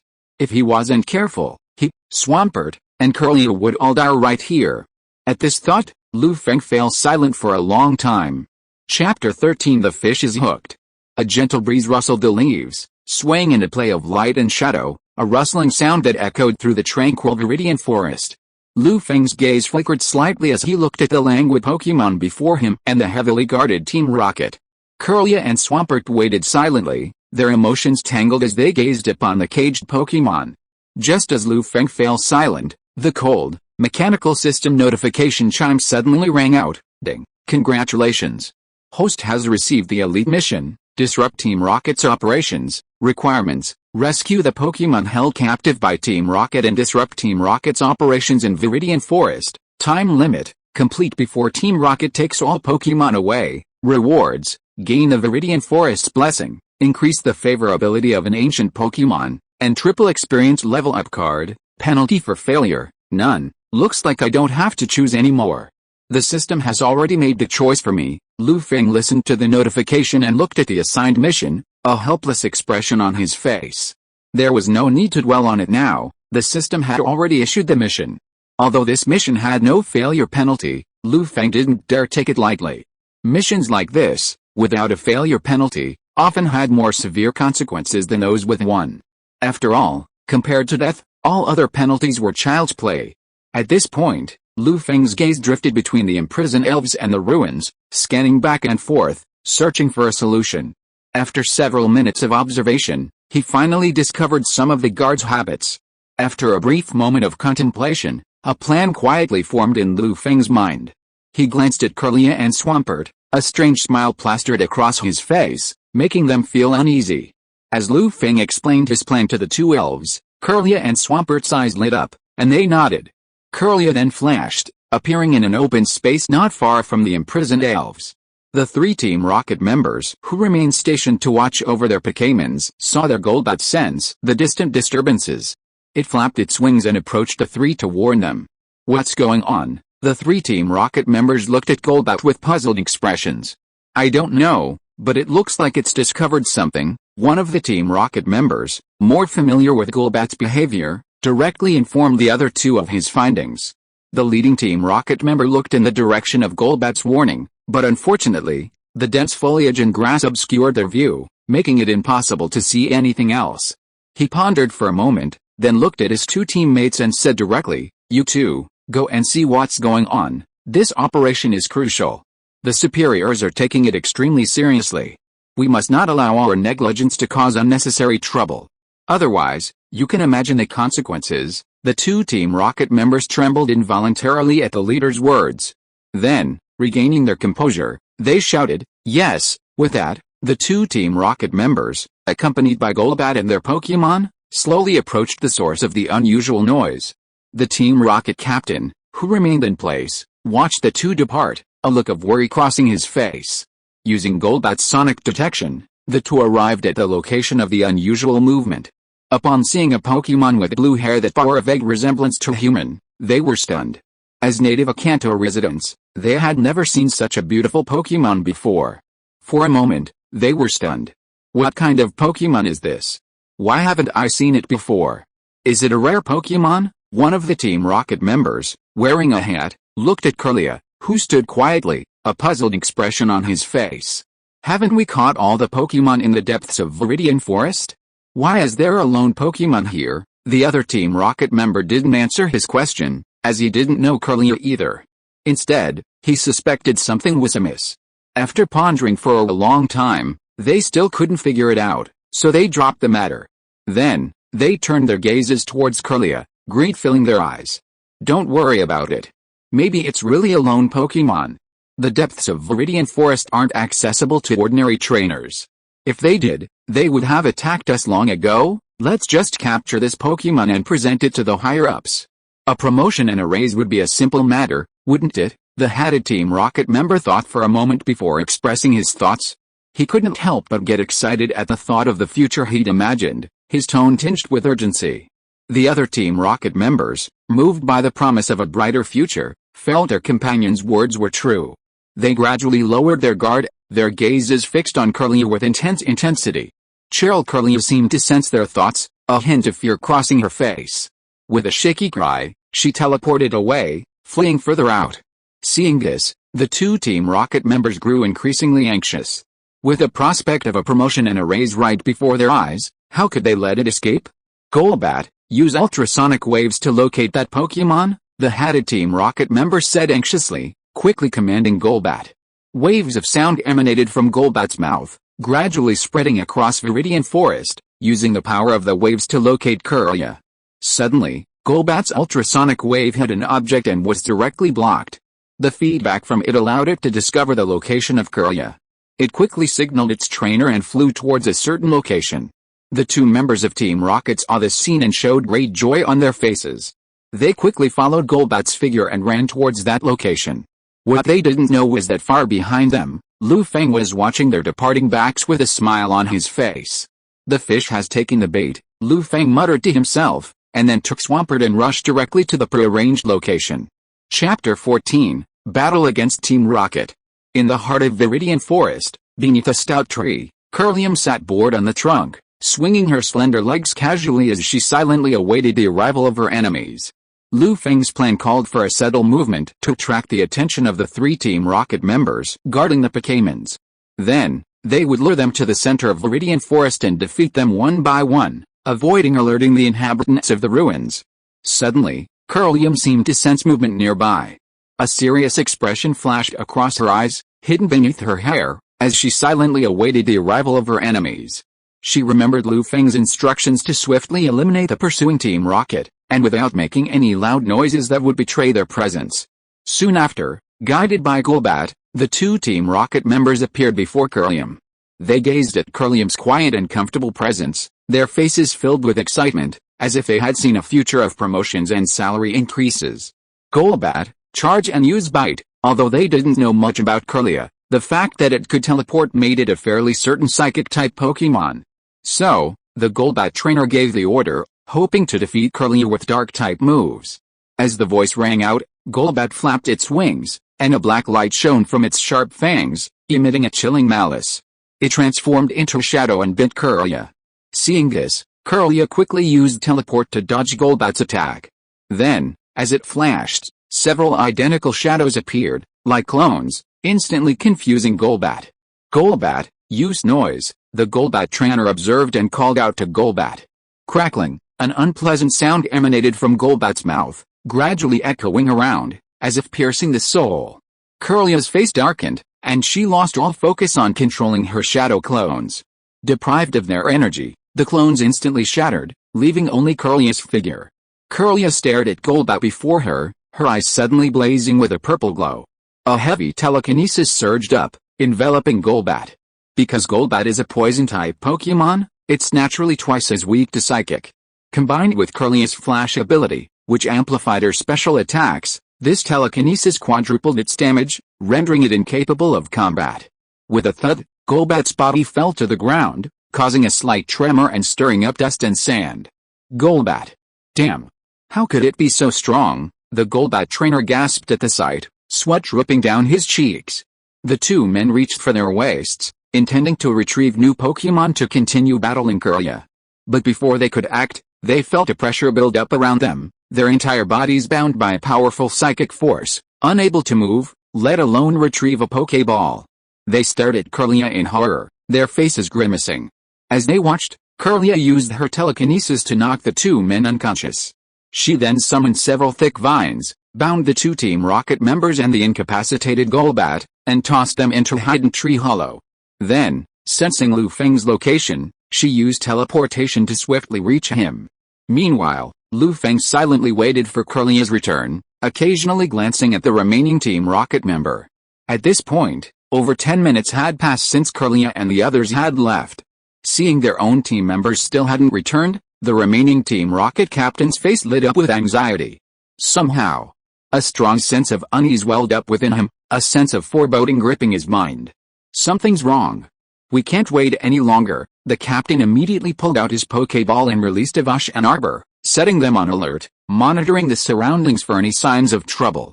Lu Feng looked at the Team Rocket captain, his expression growing graver. He hadn't expected such decisiveness. Then, a slight movement nearby was heard, and a shadow flashed by, revealing Kirlia's figure once again.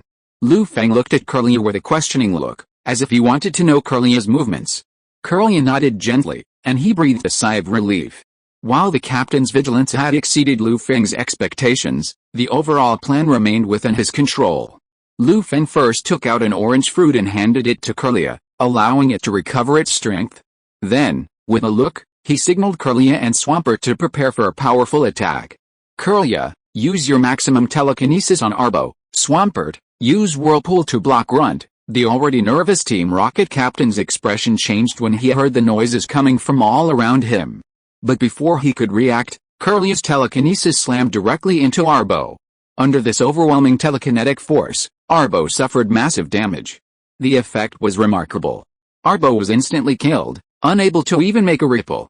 Grunt was also covered by Swampert's Whirlpool attack, and its poisonous smoke melted directly into the water, making it unable to effectively harm Lu Feng and his team. Grunt, use Big Blast. Seeing this, the Team Rocket captain's face showed a fierce expression, and he directly ordered Grunt. He tried to attract the attention of Team Rocket members in the ruins by making a loud noise due to the explosion. But what surprised him was that Gash didn't seem to hear his order and didn't use the big explosion for a long time. Swampert took this opportunity to use mud shots and easily harvested it. Just when he wanted to say something, he was directly controlled by a superpower and his mouth was blocked. He couldn't speak at all. He could only struggle slightly and make a slight whimpering sound. He couldn't understand why Gash didn't listen to his order and use the big explosion. At this time, a young figure walked out from the nearby bushes and slowly approached his position. Seeing this, Kirlia and Swampert ran towards the figure with happy faces. If you are listening to this novel on a channel other than Fanfic World, it means it was downloaded and re-uploaded without effort. We warmly invite you to visit our channel, Fanfic World. There you will find the original version of this story and many other novels of various genres. We look forward to seeing you dive into a world of incredible novels. Chapter 15 World Integration Degree 10%. Kirlia and Swampert, well done, Lu Feng said softly, looking at the two Pokemon running towards him, a hint of a smile in his calm eyes. Tisk Kirlia and Swampert smiled brightly at Lu Feng's praise, as if they had found something precious and were extremely happy. Pokemon are also thinking creatures, they have emotional needs. If you call them with sincerity, you will definitely get a sincere response from them. This is the bond between humans and Pokemon. Then, Lu Feng turned his gaze to Team Rocket on the ground, a cold expression on his face. He looked at the dazed Team Rocket captain and said calmly, "Are you confused about why your Gash didn't obey your command and use Big Blast?" The rocket captain's previously lifeless eyes trembled slightly, and then he asked in a low voice, "Why is that?" He glanced at the fallen Gash, his face filled with bewilderment, unable to comprehend why. "Tisk, my Swampert has the moisture attribute, so special moves like Big Blast won't work at all, so, your idea of using the noise of the Big Blast to alert the Team Rocket members in the ruins is simply wishful thinking." Lu Feng looked up at the blue sky, a sneer in his face as he sneered at the rocket captain. So that's how it is." The rocket captain's words suddenly dawned on him, and then he smiled grimly, as if resigned to his fate. Lu Feng shook his head, allowed Kirlia to use his psychic powers to knock him unconscious, and then led them towards the imprisoned Pokemon. "Kirlia, use telekinesis to destroy those machines. Swampert, use ramming to destroy those cages. Lu Feng looked at the Pokémon, surveyed the surroundings, and then gave them the command. Cheryl Curlier called out, and several small telekinetic balls formed in her hands and were thrown onto the machines. Boom! With the arrival of these telekinetic balls, the machines controlling the cages and outputting powerful voltages instantly exploded. Lightning and flames intersected, and a column of black smoke slowly rose. The voltage attached to the cages gradually dissipated. Seeing this, Swampert immediately mobilized all its strength and rammed into the cages. Like an astonishing cannonball, the cages were deformed and creaked as they teetered. The Pokémon imprisoned in the cages burst out, faces filled with gratitude, and surrounded Lu Feng and his companions. Before Lu Feng could say anything, heavy footsteps echoed from the ruins within the mountain. Like boulders tumbling from a mountain stream, they struck Lu Feng's heart with a rumbling sound. The Team Rocket members within the ruins, seemingly alerted by the explosions outside, rushed outside, seemingly eager to discover what had happened. Seeing this, Lu Feng's expression changed slightly. He turned to Swampert and said, "Swampert, use rockfall on the entrance to the ruins to seal it off." At Lu Feng's command, Swampert's hands condensed with rock-like energy, slowly transforming into massive boulders that fell towards the entrance, slowly blocking it. But then, terrifying attacks emanated from the ruins, and the cracks in the rock shone with brilliant white light. The rock blocking the entrance began to slowly crumble, breaking into smaller pieces that fell to the ground. Lu Feng stared at the scene with a grimace, unsure of what to do. The surrounding Pokémon began to spontaneously unleash their special attacks, flinging them towards the ruins. The attacks from within the ruins, combined with the combined attacks of the numerous Pokémon outside, collided, causing the entire ancient site to violently tremble and sway. Ultimately, the mountain, unable to withstand the terrifying surge of battle, began to crumble and collapse. Countless boulders fell, burying the ancient ruins in layers of dust. Lu Feng watched the scene gradually calm down, glanced at the Pokémon around him with a complicated expression, and breathed a sigh of relief.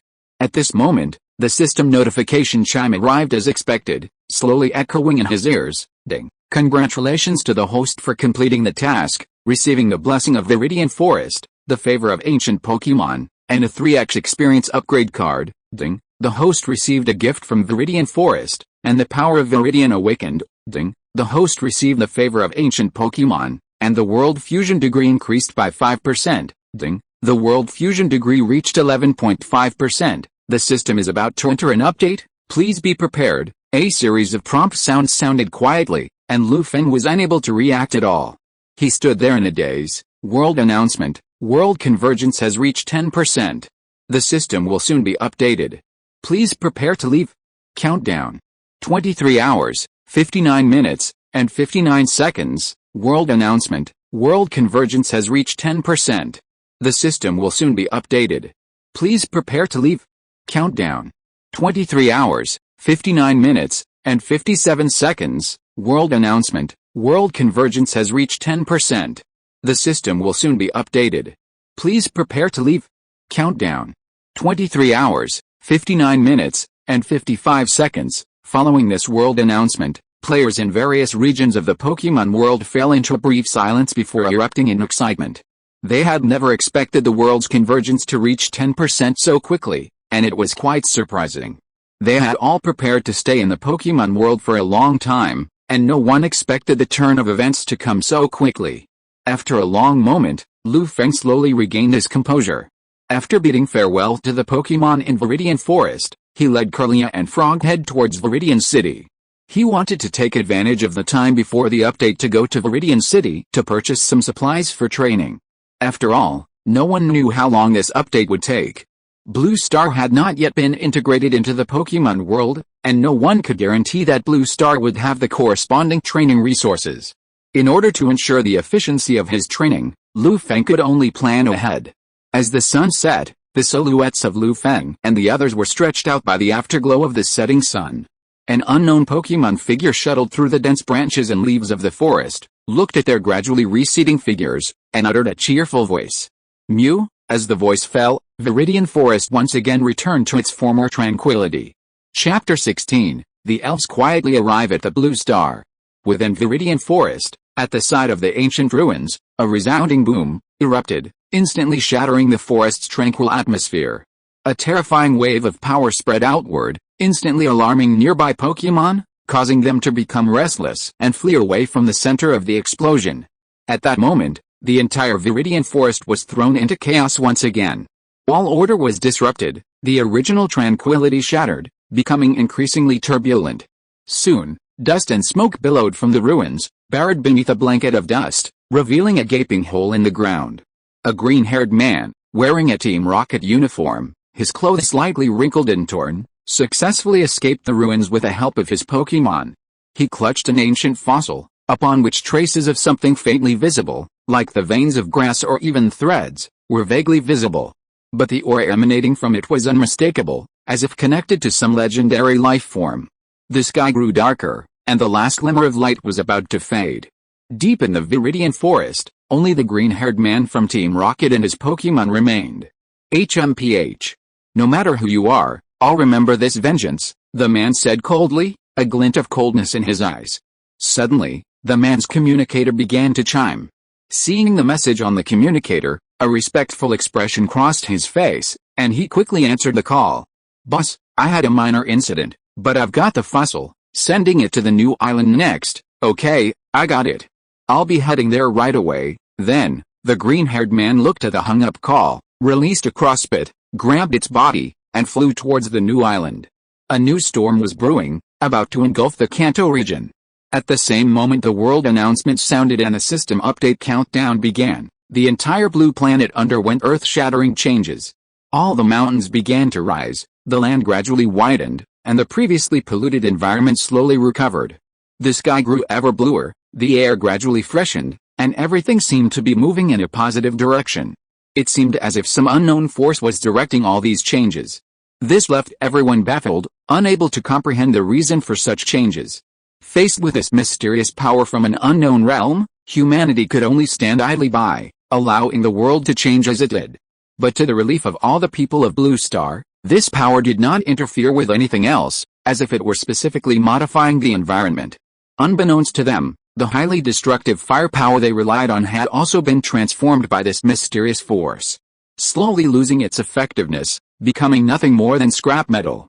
In the Great Xia Kingdom, the imperial capital, a heavily guarded area, countless guards patrolled, their expressions meticulous, their eyes like eagles, piercing.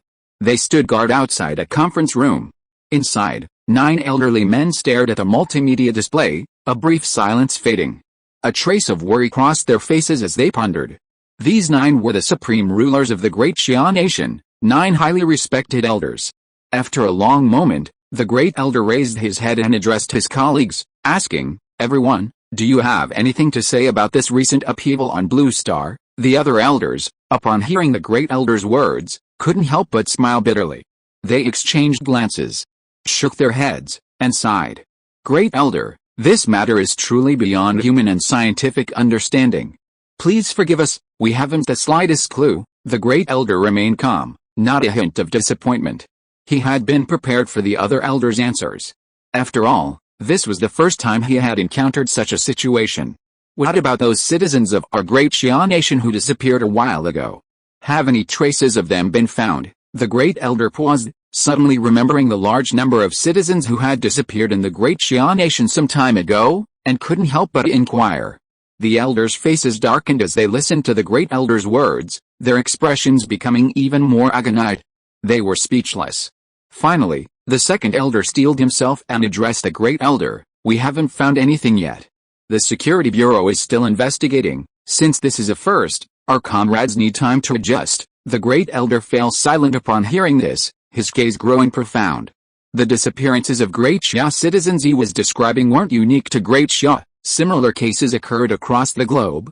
This incident, in and of itself, shrouded those who observed it with an indelible gloom, like an unsolved mystery. It was as if the Great Xia citizens had vanished from the face of the earth, vanishing without a trace. Were it not for the evidence of their past existence, the elite Security Bureau officers investigating would have doubted their very existence. What on earth has been going on lately?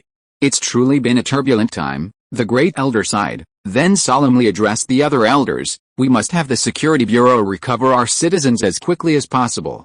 For the people of Great Xia, life is above all else." Upon hearing this, The elders' faces were filled with solemnity, and they nodded solemnly.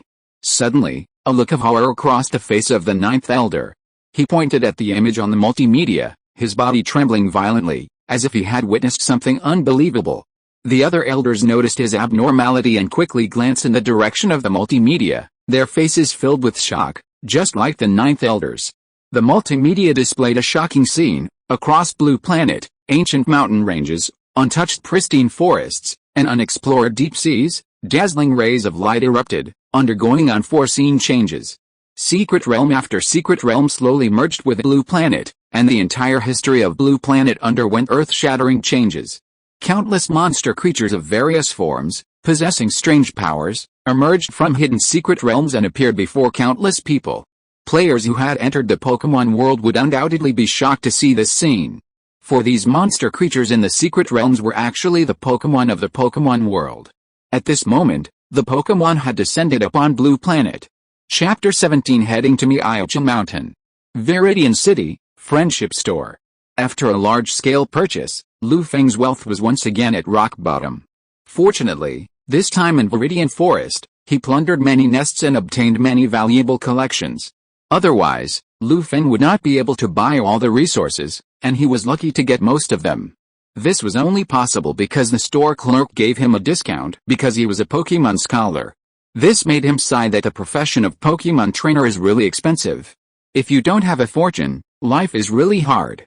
Don't you see? Dan D, a regional champion, is forced to take on advertising endorsements. The small advertisements on his cloak are so sad that it makes you cry.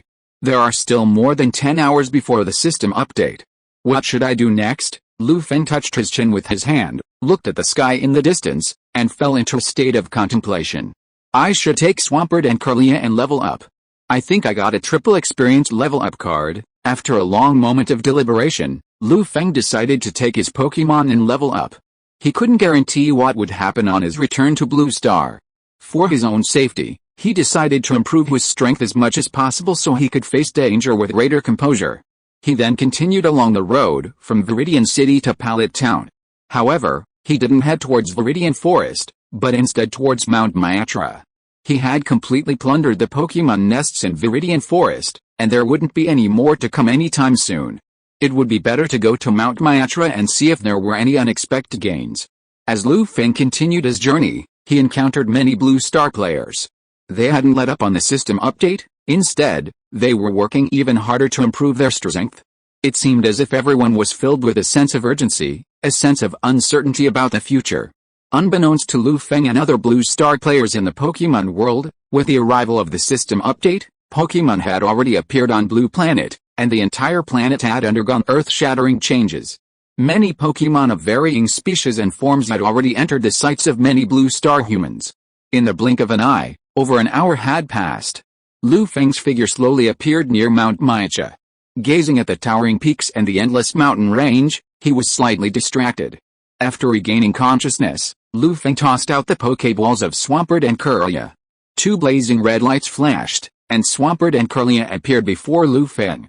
Kirlia, use your psychic to sense the Pokémon on Mount Myatra, Lu Feng whispered to Kirlia, hoping to leverage its psychic ability to directly locate the Pokémon hidden within the mountains. Kirlia nodded, then closed her eyes.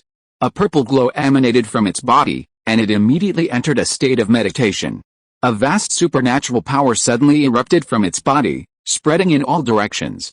Like a search radar, it continuously monitored the surrounding changes, searching for hidden Pokémon. A few minutes later, Kirlia slowly opened its eyes, glanced at Lu Feng, and headed towards the location on Mount Myatra. Lu Feng and Swampert quickly followed, following Kirlia's guidance and plunging into the towering Myatra. After wandering for a while, they finally arrived at a vast mountain cave. Lu Feng, gazing at the pitch-black cave before him, involuntarily activated his wave power. Through his observations, he could clearly tell that there were definitely many Pokémon hiding in this dark cave. This cave, like a dungeon map, perfectly met Lu Feng's requirements. He could encounter many wild Pokémon in a short period of time. He then pulled a flashlight from his space backpack and, along with Kirlia and Swampert, headed straight inside. The two Pokémon trudged through the pitch-black darkness, slowly approaching the nearest Pokémon. Squeak, squeak, As Lu Feng continued deeper, a cacophony of sounds reached his ears, causing him to pause for a moment. Following the noise, he jerked his head up, peering toward the cave ceiling. He saw a massive Pokémon hanging upside down from the pitch-black ceiling. The sheer number of them was so great that the already small cavernous ceiling seemed to have taken on a whole new color. The sight was so densely packed that it sent a chill down his spine, causing him to gasp. "It's Zubat," Lu Feng observed for a moment, using the faint light of his flashlight to finally identify the Pokémon before him. Perhaps it was the glare of Lu Feng's flashlight that startled the already light-diverse Zubats, waking from their slumber. They flapped their wings, unleashed a combined ultrasonic blast, and flew towards Lu Feng. Seeing this, Lu Feng's face paled slightly. He quickly addressed Kirlia and Swampert. "Kirlia, use your maximum telekinesis to repel the Zubats. Swampert, use Whirlpool to envelop us first, then use Rockfall to bring the Zubats down." Chirl, cut, squeak. Several different sounds echoed in the small space, and a fierce battle began. Lu Feng watched Kirlia and Swampert effortlessly battle the Zubats. He quickly pulled out his triple experience level up card and used it without a second thought. The pale yellow card shattered, transforming into two beams of light that sank into their bodies. As psychic energy and rock force rained down, Zubat, already twice as weak to rock and twice as weak to psychic, rained down on the ground. They became experience points for Kirlia and Frozen, rapidly increasing their levels. "Wow, that's a really fast leveling speed," Lu Feng watched silently from the sidelines, continuously using Viridian's power to restore Kirlia and Frozen. Sensing the growing power within them, Lu Feng couldn't help but growl, his expression filled with excitement. 3 hours later, as the sky gradually darkened and the time for the triple experience level up card expired, Lu Feng finally led Kirlia and Frozen out of the pitch-black cave.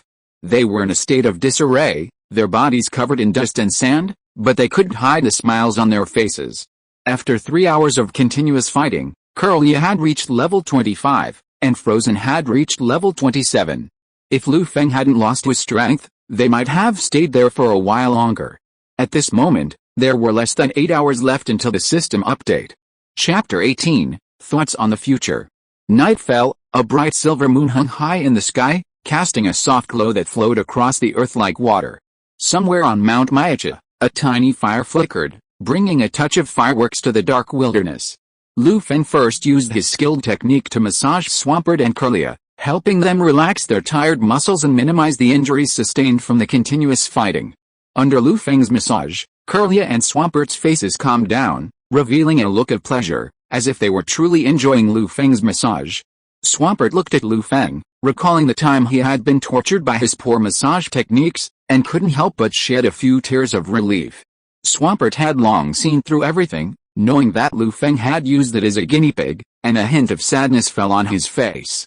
"Tisk, Lu Feng, your massage skills are getting better and better." Lu Feng, sensing Marshclip's words through Viridian's power, couldn't help but show a hint of embarrassment on his face. He also remembered the scene over a week ago, when Marshclip, before it evolved, had been used as a guinea pig for his massage techniques, and had cried miserably under his massage, and couldn't help but laugh. "I learned this massage technique from Professor Oak.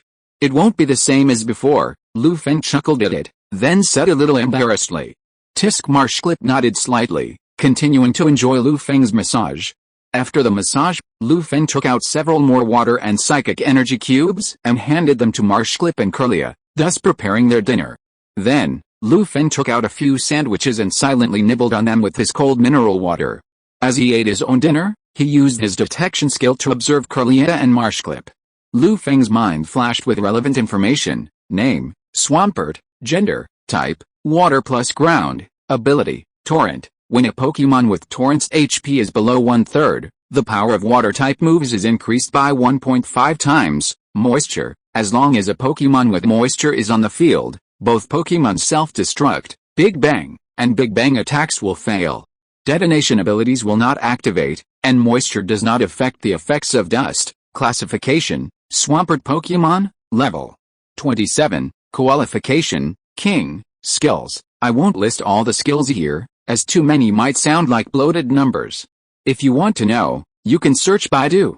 Ahem. Name, Kirlia, Shiny. Gender, female. Sign, type, Chaos plus Fairy. Ability, Copy. When a Pokémon with Copy enters the field, Its attributes randomly become the same as a Pokémon on the opposing field. Shiny trait, special attack power increased by 100%, category, mood Pokémon, level 25, qualification, champion, skills. Looking at the information appearing in his mind, Feng began to reflect, silently pondering how to train his two Pokémon. First, Swampert. Its current skill set is too limited, and its arsenal of tools isn't sufficient. Its water plus ground attributes give it good survivability. However, its quadruple weakness to grass makes it easily targeted by opponents. It needs to learn related skills, such as Surf, Freeze Punch, Toxin, Substitute, Sleep, and Rock Slide, skills that can't be learned through leveling, to expand its attack range. Furthermore, it needs to strengthen its resistance to grass-type damage by finding appropriate items and resources to compensate for this weakness. Legendary resources, in particular, which holds some of the power of legendary Pokémon, can definitely maximize Swampert's strengths and reduce its weaknesses to a manageable level. If I could PY some legendary Pokémon and receive their teachings, then Swampert would be able to take off immediately, Feng muttered to himself as he chewed his sandwich, his mind filled with visions of longing. At that moment, he even imagined himself obtaining the blue and vermilion orbs, Swampert inducing the legendary powers hidden within them to boost his water and ground energies. Then, with his left hand unleashing rude waves and his right hand unleashing cliff sword, he would channel the power of the Hoenn twins, the Flightless and the Fathead, directly into himself, thus breaking through to the legendary realm. The thought of this scene filled Feng with excitement, his eyes growing deeper. It seems I'll need to make some careful plans when I return to the Hoenn region. He gazed at Swampert, sitting cross-legged and practicing Tidal Whirl, and mapped out a future path for it. Then, Feng's gaze fell on Kirlia, who was in quiet meditation, and he began to think. As a Psychic plus Fairy Pokémon, Kirlium deals double damage to Bug, Ghost, Dark, Poison, and Steel-type Pokémon. She needs to constantly monitor this and improve her resistance. She also needs to learn certain skills and expand her attack arsenal to avoid being directly targeted by these Pokémon. Kirlium's gender and shiny trait restrict her to a special attack role, making her a powerful turret. After all, the title of Psychic Queen isn't earned for nothing. However, this requires her to continuously strengthen her psychic abilities to increase the power of her corresponding skills. This gives her a wider range of options for legendary resources. This world's legendary creatures include psychic types like Lugia, Mew, Blue-Red Water, and the three sacred mushrooms, as well as fairy types like Xerneas, Dinsey, and the Kapu family. If she can PY a few legendary Pokémon, given her champion credentials, reaching the legendary level will be easier than it was for Swampert.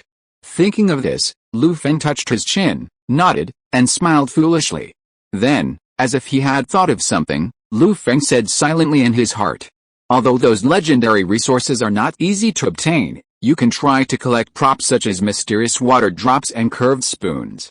First, use these ordinary props to improve your strength. Once you get the corresponding legendary resources, you can let Kirlia and Swampert take off. Feng has never worried about whether he can obtain legendary resources. As long as he can make good use of the information in his mind, those legendary resources will be given to him for free, right? Chapter 19 Giant Rock Snake. The next day, the sky broke, and the night faded. The quiet morning was shattered by a tremor emanating from the depths of Mount Miaocha. Countless Pidgeots and Spearows flew out of the dense forest, their faces etched with panic as they soared into the sky, appearing restless. Feng, still half asleep, was also jolted awake by the violent tremor from the ground. Bleary-eyed, he gazed toward the source of the tremors, his brow furrowed in thought, a thoughtful expression on his face as if a thought had occurred to him. Cherulian, Cerulean and Swampert were also awakened by the tremor. They stood beside Feng, their faces growing graver as they gazed in the direction of the tremors. Using their unique Pokémon perception, they could sense the terrifying aura lurking deep within Mount Miaocha. They quickly warned Feng to stay away from that depth, fearing the unpredictable dangers. Feng pondered for a moment, his gaze fixed on the direction of the tremors. He shook his head at Kirlia and Frozen, reassuring them not to worry. Comparing his memories, he concluded that if he was correct, the cause of this violent turbulence, disturbing the peace of Mount Miaocha, must have been the giant onyx from the anime. After all, only a creature of its size could cause such a commotion. He glanced at the countdown hovering before him, seeing the short time remaining, and a lingering thought welled up in his mind. He wanted to see Onix, and if possible, he would naturally prefer to capture it. After all, for a Pokémon chosen by the 4 Heavenly Kings to become Sheebal's main force, one could only imagine its talent and strength. Feng gazed towards the depths of Mount Maiacha, his bright eyes filled with anticipation. Kirlia and Frozen, let's go to the source and take a look. Then, his gaze calm and composed, Feng spoke to Kirlia and Frozen, his eyes as still as water. After saying this, he walked towards the direction of the vibration without hesitation. Seeing this, Kirlia and Swampert followed Feng's steps. Although they were reluctant to let him take the risk, they followed him obediently. Perhaps this was the bond between them. After walking for an unknown amount of time, they finally arrived near the source of the vibration. Feng looked at the ravines and uneven ground. He slowly leaned down and gently touched the marks on the ground with his hand. His heart became more and more certain. These were the marks left by the giant Onix. Feng and his Pokémon followed the marks and slowly walked towards the direction where the marks disappeared. They advanced cautiously, fearing that they would encounter any powerful Pokémon. But after walking for a while, they encountered nothing. There was no trace of Pokémon in the surrounding area.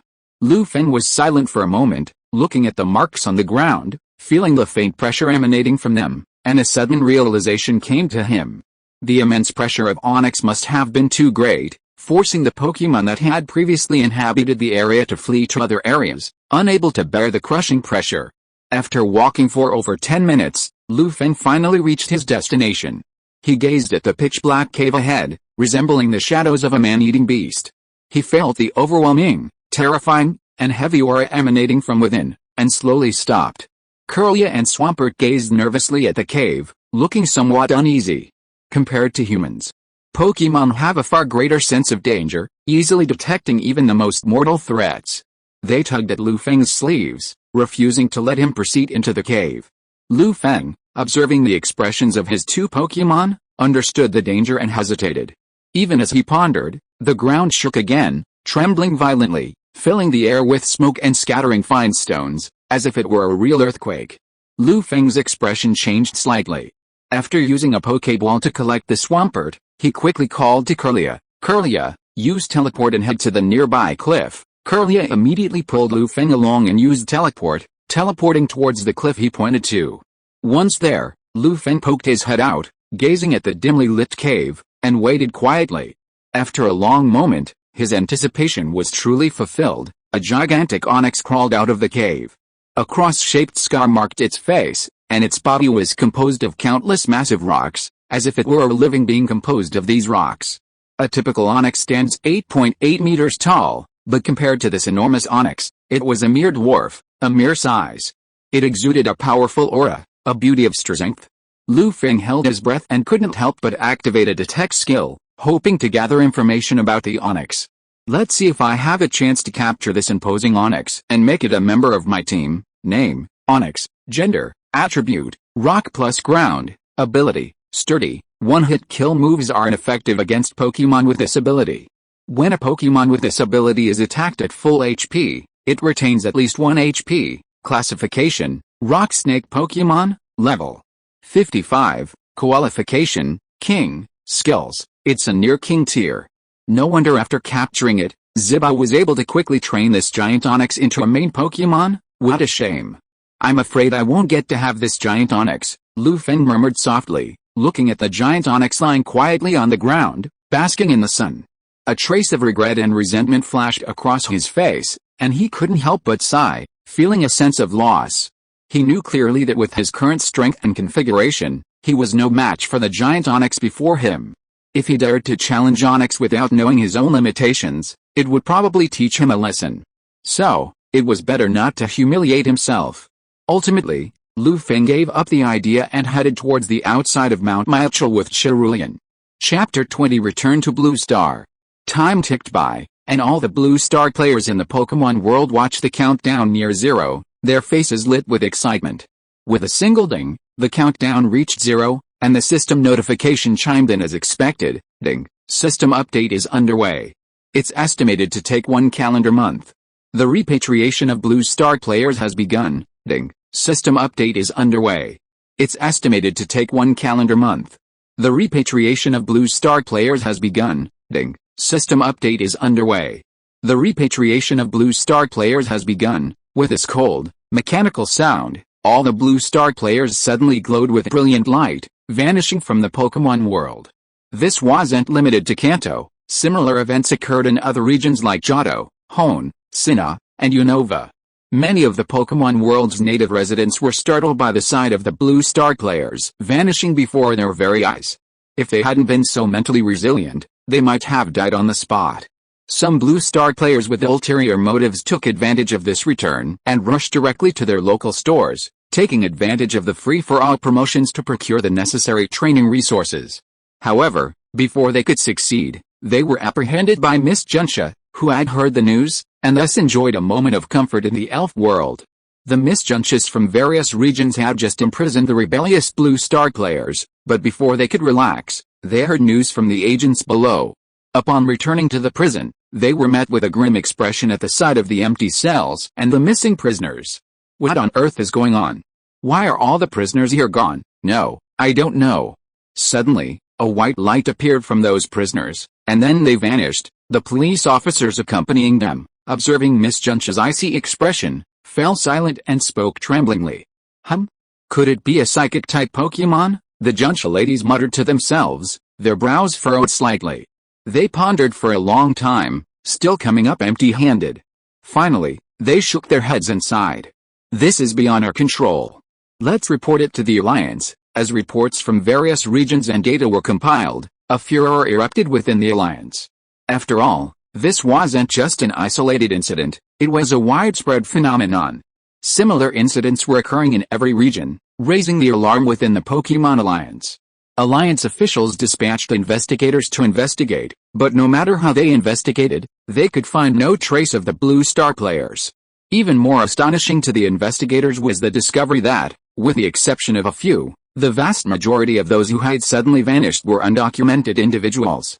As the investigators presented their reports, a chill ran through the hearts of countless Alliance officials, a sense of an unseen hand manipulating all this, a terrifying prospect. However, with nothing to show for it, the investigation was left unresolved. At the same time, countless white lights appeared across Blue Star.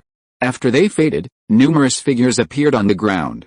They gazed at the familiar scene, tears of joy on their faces. At this moment, the messages on the player forums exploded, scrolling rapidly. As if to vent their emotions, countless players posted, with hundreds of thousands of messages appearing in a single second.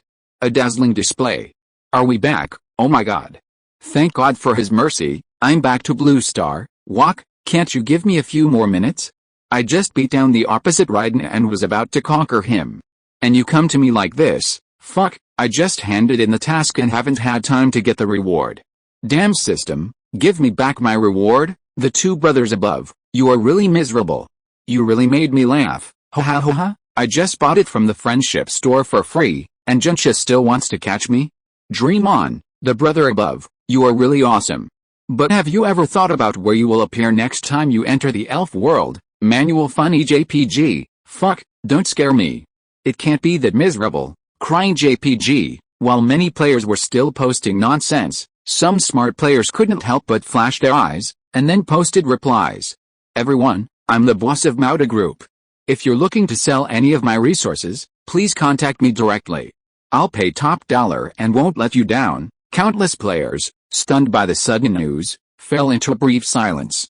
Some players, with deeper pockets, shared the same sentiment, cursed inwardly before posting their own messages. No matter how much Mauda offers, I'll double it. Interested parties can contact me directly. I'm also looking to buy Eri. I hope you'll give Ma a bit of face and prioritize Eri. I'm also looking to buy Hongsing. Please be reasonable when making your bids. Feng naturally paid close attention to this player forum, hoping to learn more about the situation. He couldn't help but chuckle as he watched the constantly scrolling messages and the comments from representatives of various consortiums. As expected, becoming a big boss wasn't easy. With his astonishing sense of smell, he could discern future changes from mere clues. He knew that this was the various chaebols making early bets, eager to secure the necessary resources first, cultivate their own high-end combat forces, and ensure their advantage in future development and their continued dominance. After all, the Pokémon world was about to merge with Blue Planet, and the entire world was undergoing earth-shaking changes. As thermal weapons gradually became less effective, the power of the future would inevitably fall to the powerful trainers. Only by improving their own strength could they survive in this turbulent era. Lu Feng casually browsed through the other information, found nothing of concern, and ignored it. They were unaware that their return had alarmed the world. The entire blue planet seemed to be enveloped in an eerie atmosphere, with a sense of impending storm, a turbulent undercurrent, like the calm before the storm. Chapter 21: The Decisions of the Nations. With the return of so many players, the previously quiet Blue Star network suddenly exploded with activity. Some players uploaded their experiences in the elf world directly to the Blue Star online world using their cell phones. Countless netizens watched the incredibly exciting videos, filled with envy and eager to enter the elf world themselves. It was like a national feast, a revelry for countless netizens. The influx of users overloaded the entire network, causing congestion and lag. But this didn't dampen everyone's enthusiasm. Instead, it only fueled their eagerness.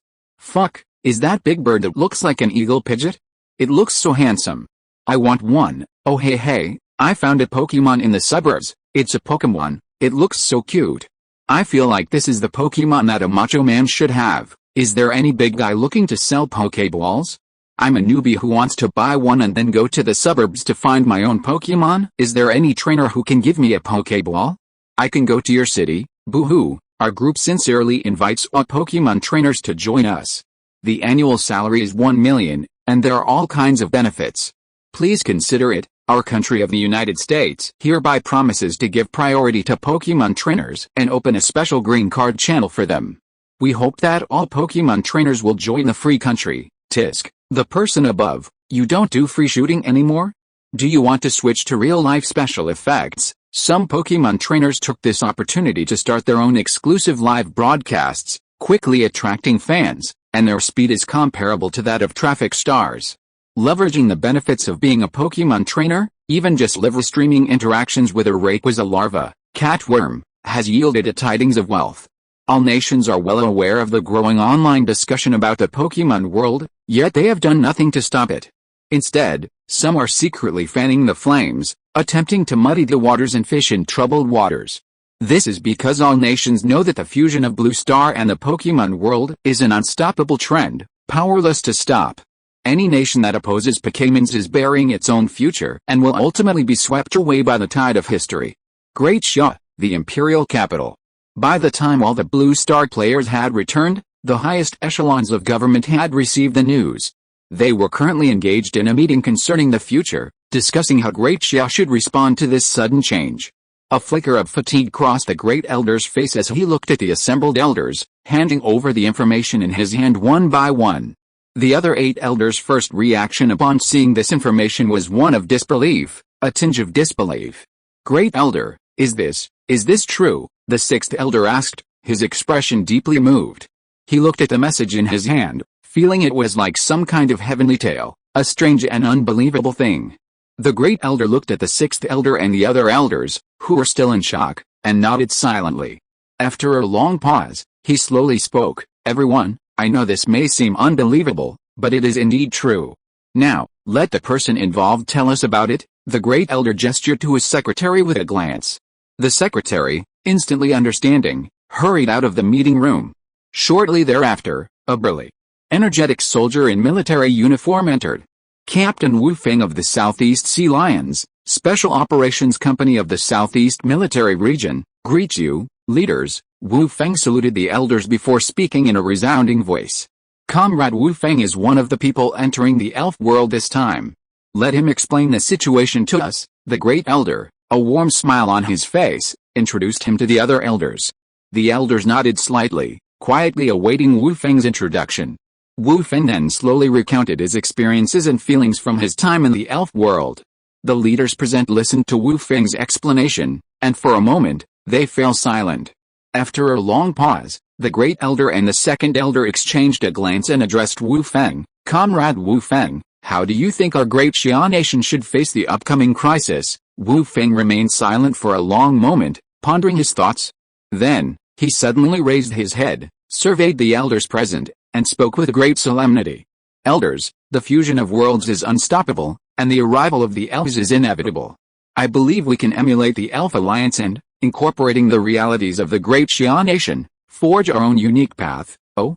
Could you elaborate? The second elder glanced at him with interest and asked Wu Feng. Wu Feng nodded and then expressed his thoughts. First, we must establish our own alliance within the Great Xia Nation, supporting and recruiting promising trainers to stabilize the domestic situation. Second, we must incorporate relevant Pokémon knowledge into our school's curriculum to cultivate future trainers. Finally, we must guard against those with ambitions and conduct Pokémon-related research to enhance the Great Xia Nation's strength. Upon hearing this, the elders exchanged glances. They knew the situation Wu Feng described was urgent and could not be delayed. After all, with the integration of worlds, the challenges facing the Great Xia Nation would not only come from other nations on Blue Star, but also from the Pokémon world. After a brief discussion and seeking the opinions of various think tanks, a conclusion was finally reached. The Great Elder, looking at Wu Feng before him, said solemnly, "Comrade Wu Feng, the task of establishing our national alliance is now entrusted to you. Do you have the confidence?" Wu Feng looked at the expectant Great Elder, nodded gravely, and said, "I will live up to the trust placed in me by the nation." A day later, news spread that the Great Xia Kingdom would officially form an Elf Alliance and reform its existing domestic institutions. The other nations on Blue Star followed Great Xia's lead, announcing plans to launch their own alliances. Suddenly, the world was in an uproar. No one had expected the nation's response to be so swift and uncomplicated. In just one day, they had already issued relevant policies and begun to form their own elf alliances. If you are listening to this novel on a channel other than Fanfic World, it means it was downloaded and re-uploaded without effort. We warmly invite you to visit our channel, Fanfic World. There you will find the original version of this story and many other novels of various genres. We look forward to seeing you dive into a world of incredible novels. Chapter 22 Mysterious Blackbird Mural. After returning to Blue Star, Lu Feng went straight to his rental apartment. He first released Carlia and Swampert, leaving them to roam freely indoors. Then, he slowly opened his long unused computer and began searching for relevant information.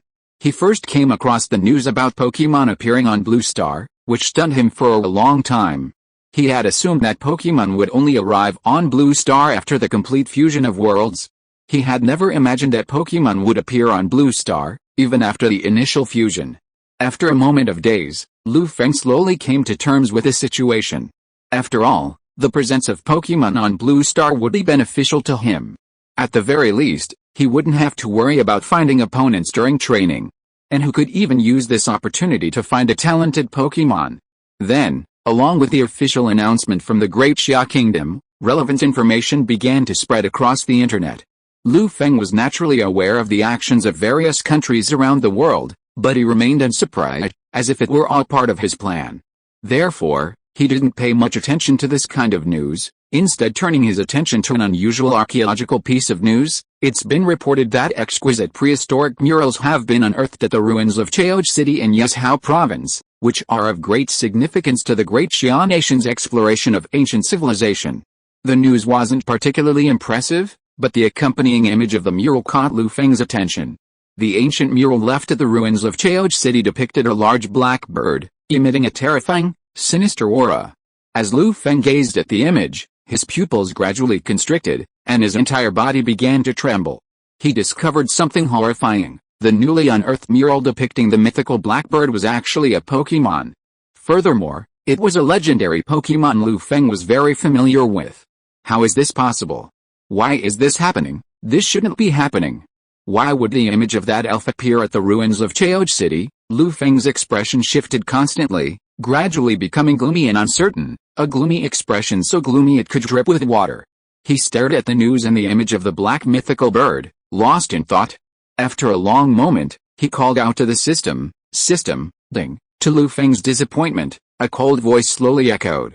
Hearing the familiar mechanical voice, Lu Feng couldn't help but ask, "System, what's going on?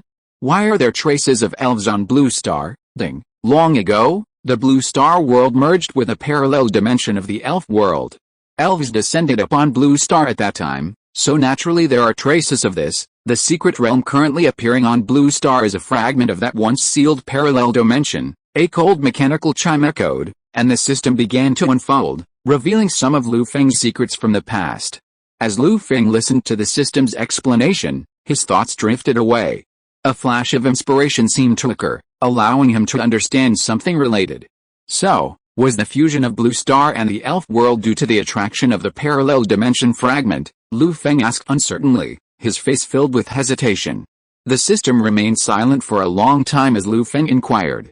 Just when Lu Feng thought it had entered hibernation due to an update, the system's voice rang out again, emotionless, blasting directly into Lu Feng's ears. Yes, then why, before this world fusion, did the original Pokémon figures and related records disappear from Blue Planet? Lu Feng remained silent for a moment after hearing the system's response, then continued his inquiry. Ding, an unknown enemy is attacking. All Pokémon from the parallel universe have fled. Since the explosion over 400 years ago, there are no Pokémon in this world anymore. The system's voice rang out again, without a single fluctuation, but the information it revealed made Lu Feng's hair stand on end. What kind of enemy could shatter a parallel universe and cause so many Pokémon to flee? It was like a fog, obscuring the truth hidden within. System, where exactly did this unknown enemy you speak of come from? How could it have transformed a spacetime into this state? Lu Feng's voice echoed again, bewildered and filled with countless questions, as he once again challenged the system. But the system's subsequent response disappointed Lu Feng. Rather than revealing the hidden secret, it instead evaded him with the excuse of insufficient authority. Ding, host's authority is insufficient. Please explore on your own. Lu Feng was stunned upon hearing this. He had considered many possible answers from the system, but this was the last he had expected. Ding, congratulations, host, on receiving a legendary quest. Discover the truth of the past. Quest description: Blue Planet once merged with a parallel spacetime, giving rise to a brilliant elven civilization. However, due to an unknown enemy, this short-lived civilization withered.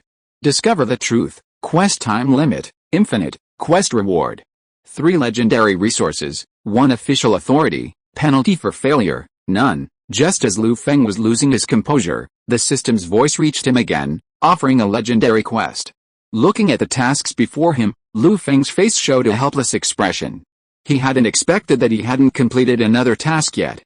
This time, another legendary task gave him a headache. Lu Feng shook his head, knowing that this was beyond his current ability to complete, so he ignored it. He began to think about how to train Curlia and Frog in the next month. A phone call from his hometown disrupted all his plans. Looking towards his hometown Pingshan City, Lu Feng's face showed a hint of anxiety. Due to the fusion of the worlds, a hidden secret realm appeared, and an accident occurred in the Nanlu tunnel where his father worked. All the workers who entered the tunnel to dig for ore have lost contact. He glanced at Curlia and Frog, with a hint of apology, and quickly put them away with a Pokeball. Then, he left his rental house, hailed a taxi, and rushed towards the train station. Chapter 23, Shadows in the Nanlu Tunnel. The next day, at noon, the sun shone brightly, casting a warm glow that filled the air with a hint of scorching heat. Lu Feng, weary, emerged from Pingshan train station, hailed a taxi, and headed for the southern aluminum tunnel. Pingshan, a county-level city under the jurisdiction of Lingui Province, was renowned for its rich bauxite deposits. To access these resources, the Great Xia Kingdom excavated a tunnel specifically within Pingshan, thus becoming known as the Southern Aluminum Tunnel. Half an hour later, Lu Feng arrived near the Southern Aluminum Tunnel. Gazing at the fence passage before him, a trace of worry crossed his face. He first visited a small rural supermarket not far away, hoping to gather information before deciding his next move. "Boss, what's going on here? Business seems a little quiet," Lu Feng casually asked the supermarket owner, having bought a few snacks. The boss first glanced at Lu Feng. After realizing he wasn't a bad guy, he couldn't help but complain. "It's because the tunnel collapsed the other day. The roads here are all blocked. Otherwise, why would my business be so slow? A tunnel collapse? That's impossible. Hasn't the Nanlu tunnel been excavated for over a decade?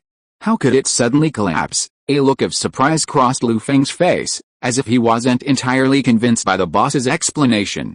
"Young man, you're not planning on going into the tunnel, are you?" the boss asked, frowning as he began to understand. He saw that Lu Feng's conversation kept lingering around the Nanlu tunnel, and he knew he must have some interest in it.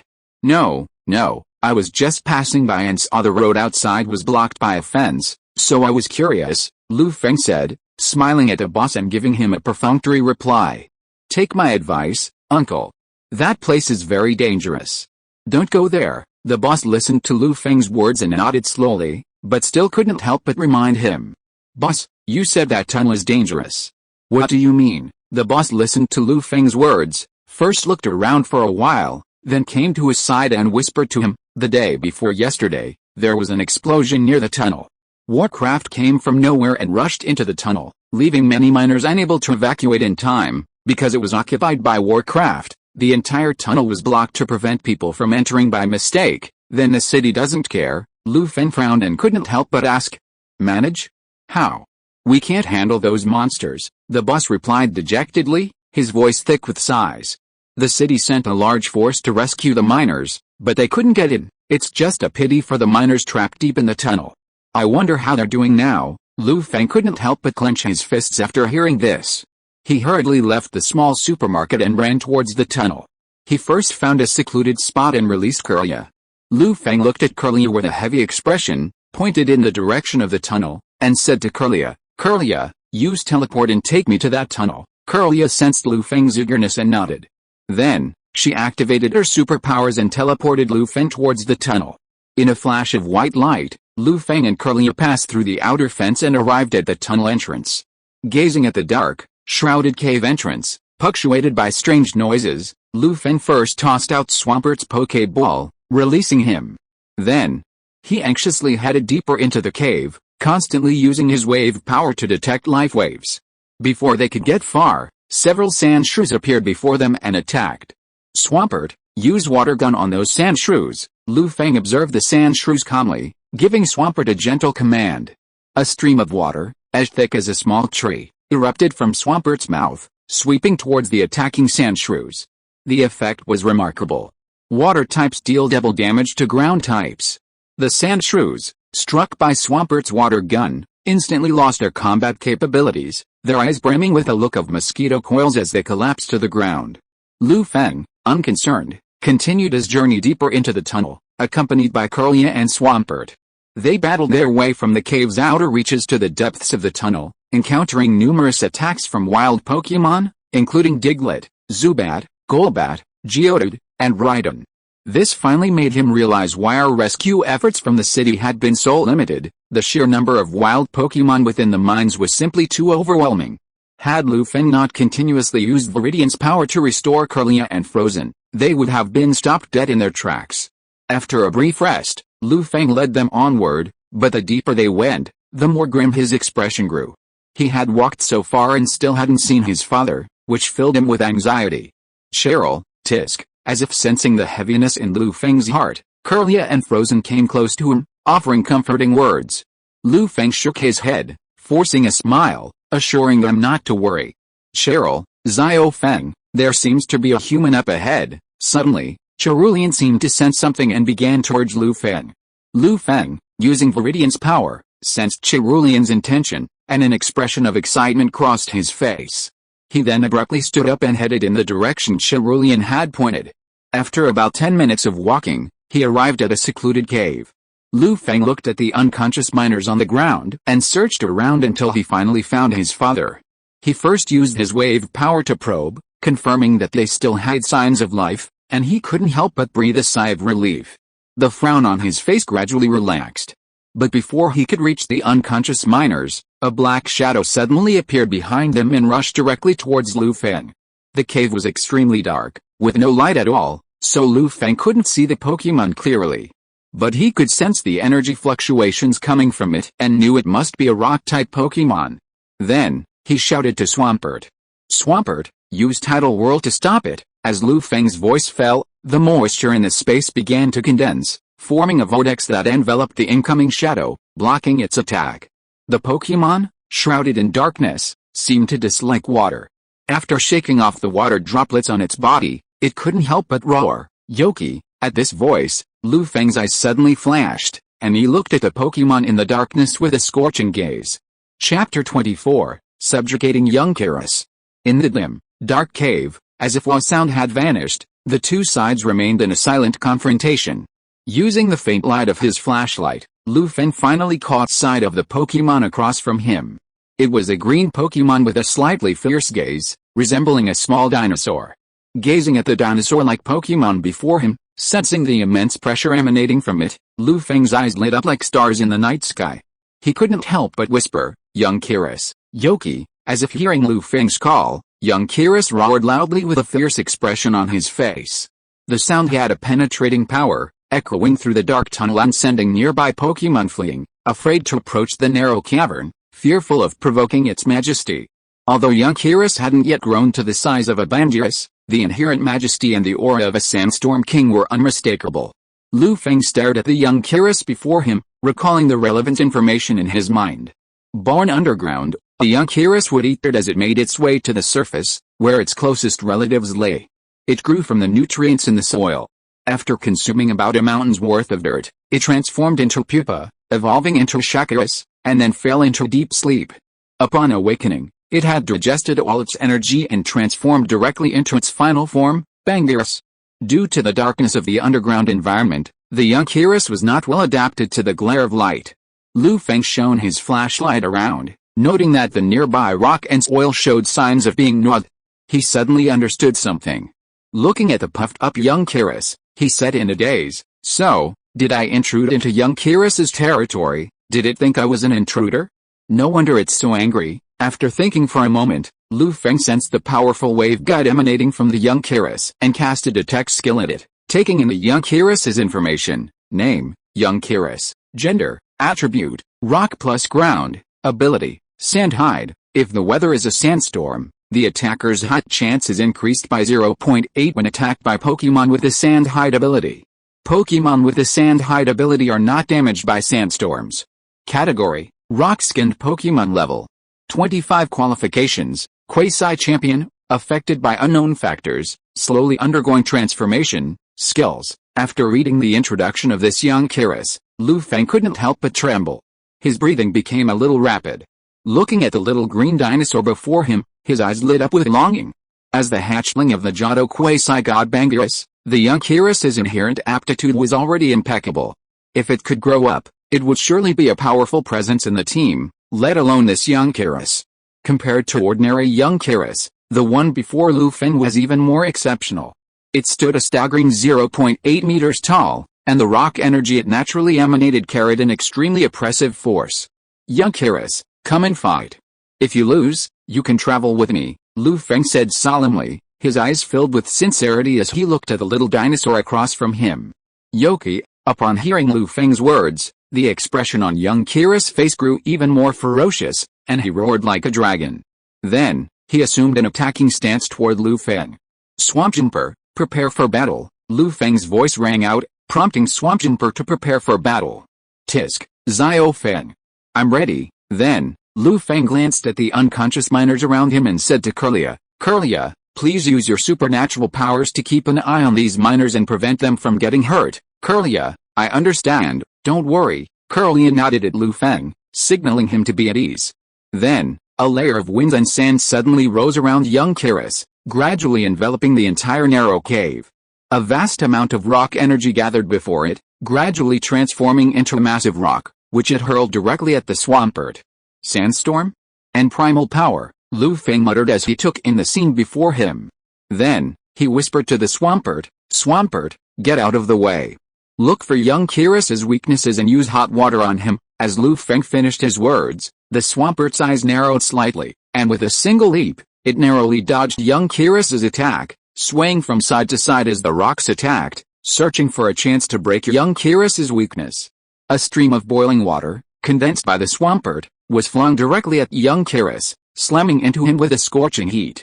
"Yoki," young Kyrus's face flashed with pain, and wisps of white smoke billowed from his body. He growled at the Swampert. Inside the dark cave, the wind and sand gradually grew stronger, blanketing the ground with a thick layer, carrying a faint, painful force. In the sandstorm, young Kyrus's figure seemed to have vanished suddenly. The Swampert, stunned by the scene before him, glanced around, hoping to find young Kyrus. However, young Kyrus's sand-hiding nature made it impossible to locate him, leaving him helpless. Lu Feng, observing the situation, quickly used his wave power to locate young Kyrus. Then, Lu Feng addressed the Swampert. "Swampert, jump to the left, then turn and use the maximum power of hot water." A glint flashed in the Swampert's eyes, and it obeyed Lu Feng's instructions, leaping to the left, just in time to avoid young Kiris's oncoming form. A stream of boiling water shot towards young Kiris again. Due to his weight, young Kiris had no time to dodge and was forced to take the blow head-on. Under this attack, young Kiris seemed to have lost his fighting power, collapsing backwards, his face still etched with pain. Lu Feng, observing the scene before him, realized that the burns from the hot water had triggered a sudden attack, and he quickly threw an Ultra Ball in young Kiris's direction. As the Ultra Ball impacted young Kiris, a blazing red light flashed, and young Kiris's figure vanished. The Ultra Ball swayed on the ground for several dozen seconds, then finally settled with a ding. Lu Feng, watching the Ultra Ball resting quietly on the ground, couldn't help but breathe a sigh of relief, his heart filled with excitement. He walked towards the Pokeball, slowly leaned down, and picked up the Ultra Ball from the ground. He took the Ultra Ball in his hand, praised Swampert, and then slowly released young Kiris. Chapter 25. Leaving the Nanlu Tunnel. A dazzling flash of light illuminated the dim cavern, and young Kiris reappeared before Lu Feng. It gazed at him warily, its expression a complex one. Through its memories, it had learned that it had been captured by Lu Feng. However, having always lived alone and never encountered humans, it was momentarily unresponsive. Once it realized what was happening, it slowly lowered its guard and growled at Lu Feng. Yoki. Lu Feng took in the little dinosaur's expression but didn't mind. He knew Kiris wasn't adjusting to his new identity. He chuckled softly, channeling his wave power to radiate kindness. He then took out a berry and handed it to Kiris, relieving the burns. Then, he used the power of Viridian to heal Kiris's injuries and strength. As young Kiris sensed the gentle power of Evergreen, his injuries gradually healed. A new radiance appeared in his eyes as he looked at Lu Feng, and the fierce expression on his face softened. This is how life meets life, bonds are slowly formed in these encounters. Young Kiris, I'll be grateful for your guidance. Lu Feng, noticing that Kiris's injuries had mostly healed, extended his hand and spoke slowly to him. The little green dinosaur, a solitary creature, had never seen such a thing before. It slowly extended its short hand and clasped Lu Feng's, its eyes gradually curved into crescents. Lu Feng then introduced Curlia and Swampert to young Kiris one by one. Curlia even shared her snacks with him, much to Curlia's delight. However, young Kiris looked at Swampert with a strong fighting spirit, as if he felt a certain resentment at his defeat. Marshjumper was stunned for a moment at the sight of the young Kiris, then an expression of anticipation crossed its face, and its right hand touched its. Seeing the current state of his Pokémon, Lu Feng made no move to stop them. After all, healthy competition is conducive to increasing strength, and perhaps even something special could emerge from their pursuit. The young Kiris, looking at Lu Feng's delicate face, seemed to have a sudden thought. He hurried toward a certain spot in the narrow cave and began to dig vigorously at a raised surface. After some digging, he retrieved something buried beneath the ground, trotting over to Lu Feng and slowly handing it over. Is this for me? Lu Feng asked curiously, stroking the young Kiris's rough skin. Yoki. The young Kiris nodded at Lu Feng and called softly. Lu Feng slowly took the object in his hand, using the dim light from the flashlight to discern its appearance. It was a rock-like object, somewhat heavy.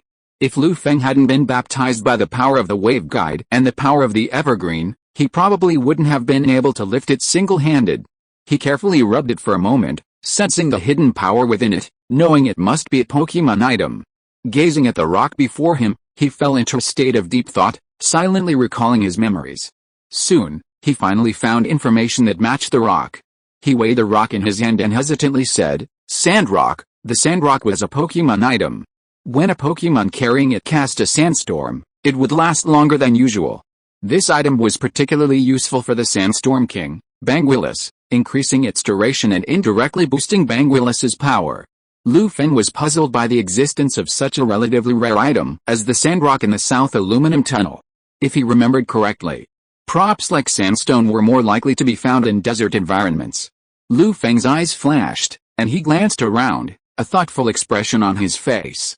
He murmured softly, it seems this South Aluminum Tunnel hides quite a secret. He remembered the owner of the small rural supermarket telling him that the day before yesterday, elves emerged from the secret realm on Blue Star, and many of them flocked directly to the South Aluminum Tunnel. So, something must be attracting them within the South Aluminum Tunnel, otherwise, they wouldn't be behaving so strangely. After pondering for a moment, Lu Feng turned his gaze back to young Kiris, a meaningful smile on his face. Furthermore, the changes occurring within young Kyrus, the things slowly affecting his aptitude, might be related to the deepest secret buried within the South Aluminum Tunnel. Young Kyrus sensed Lu Feng's gaze and, with a hint of confusion, yelled at him, "Yoki," it seemed to be asking if something had happened. Lu Feng shook his head, indicating nothing was wrong and letting it enjoy its snack. Lu Feng had originally considered taking this opportunity to explore the tunnel's secrets, but upon seeing his unconscious father on the ground and the surrounding miners, he finally gave up with a sigh and slowly walked towards the miners, slowly waking them up. A few of the less seriously injured miners gradually regained consciousness. At first, they noticed the Pokémon behind Lu Feng, their faces filled with fear. After Lu Feng's explanation, they slowly calmed down. But their trembling hands betrayed their restlessness, and fear lingered in their eyes. Lu Feng glanced at his father, noting that he had turned pale from lack of water. He quickly lifted him up and led them out of the dark cave. He also told young Gillis, Cherulia, and Swampert to keep an eye on their surroundings to prevent any nearby wild Pokémon from jumping out and launching a surprise attack. They didn't have the physique of a super rookie, and even the slightest attack could put their lives in danger. The nearby wild Pokémon, seemingly sensing young Gillis's presence, began to avoid Lu Feng and his team's path, not jumping out to attack them at all. This made Lu Feng take a second look at his little dinosaur. He hadn't expected it to be so well off in this area. This invisibly saved them a lot of trouble, and they made their way safely towards the cave entrance. After about half an hour, Lu Feng and his team finally left the tunnel and saw the long-lost sunlight again. End of this chapter. Thank you so much for reading until the end. Don't forget to give it a like. Looking for more exclusive content and immediate access? Subscribe to our Patreon. Remember, every like, subscription or donation encourages us to continue. Thank you all. See you in the next video.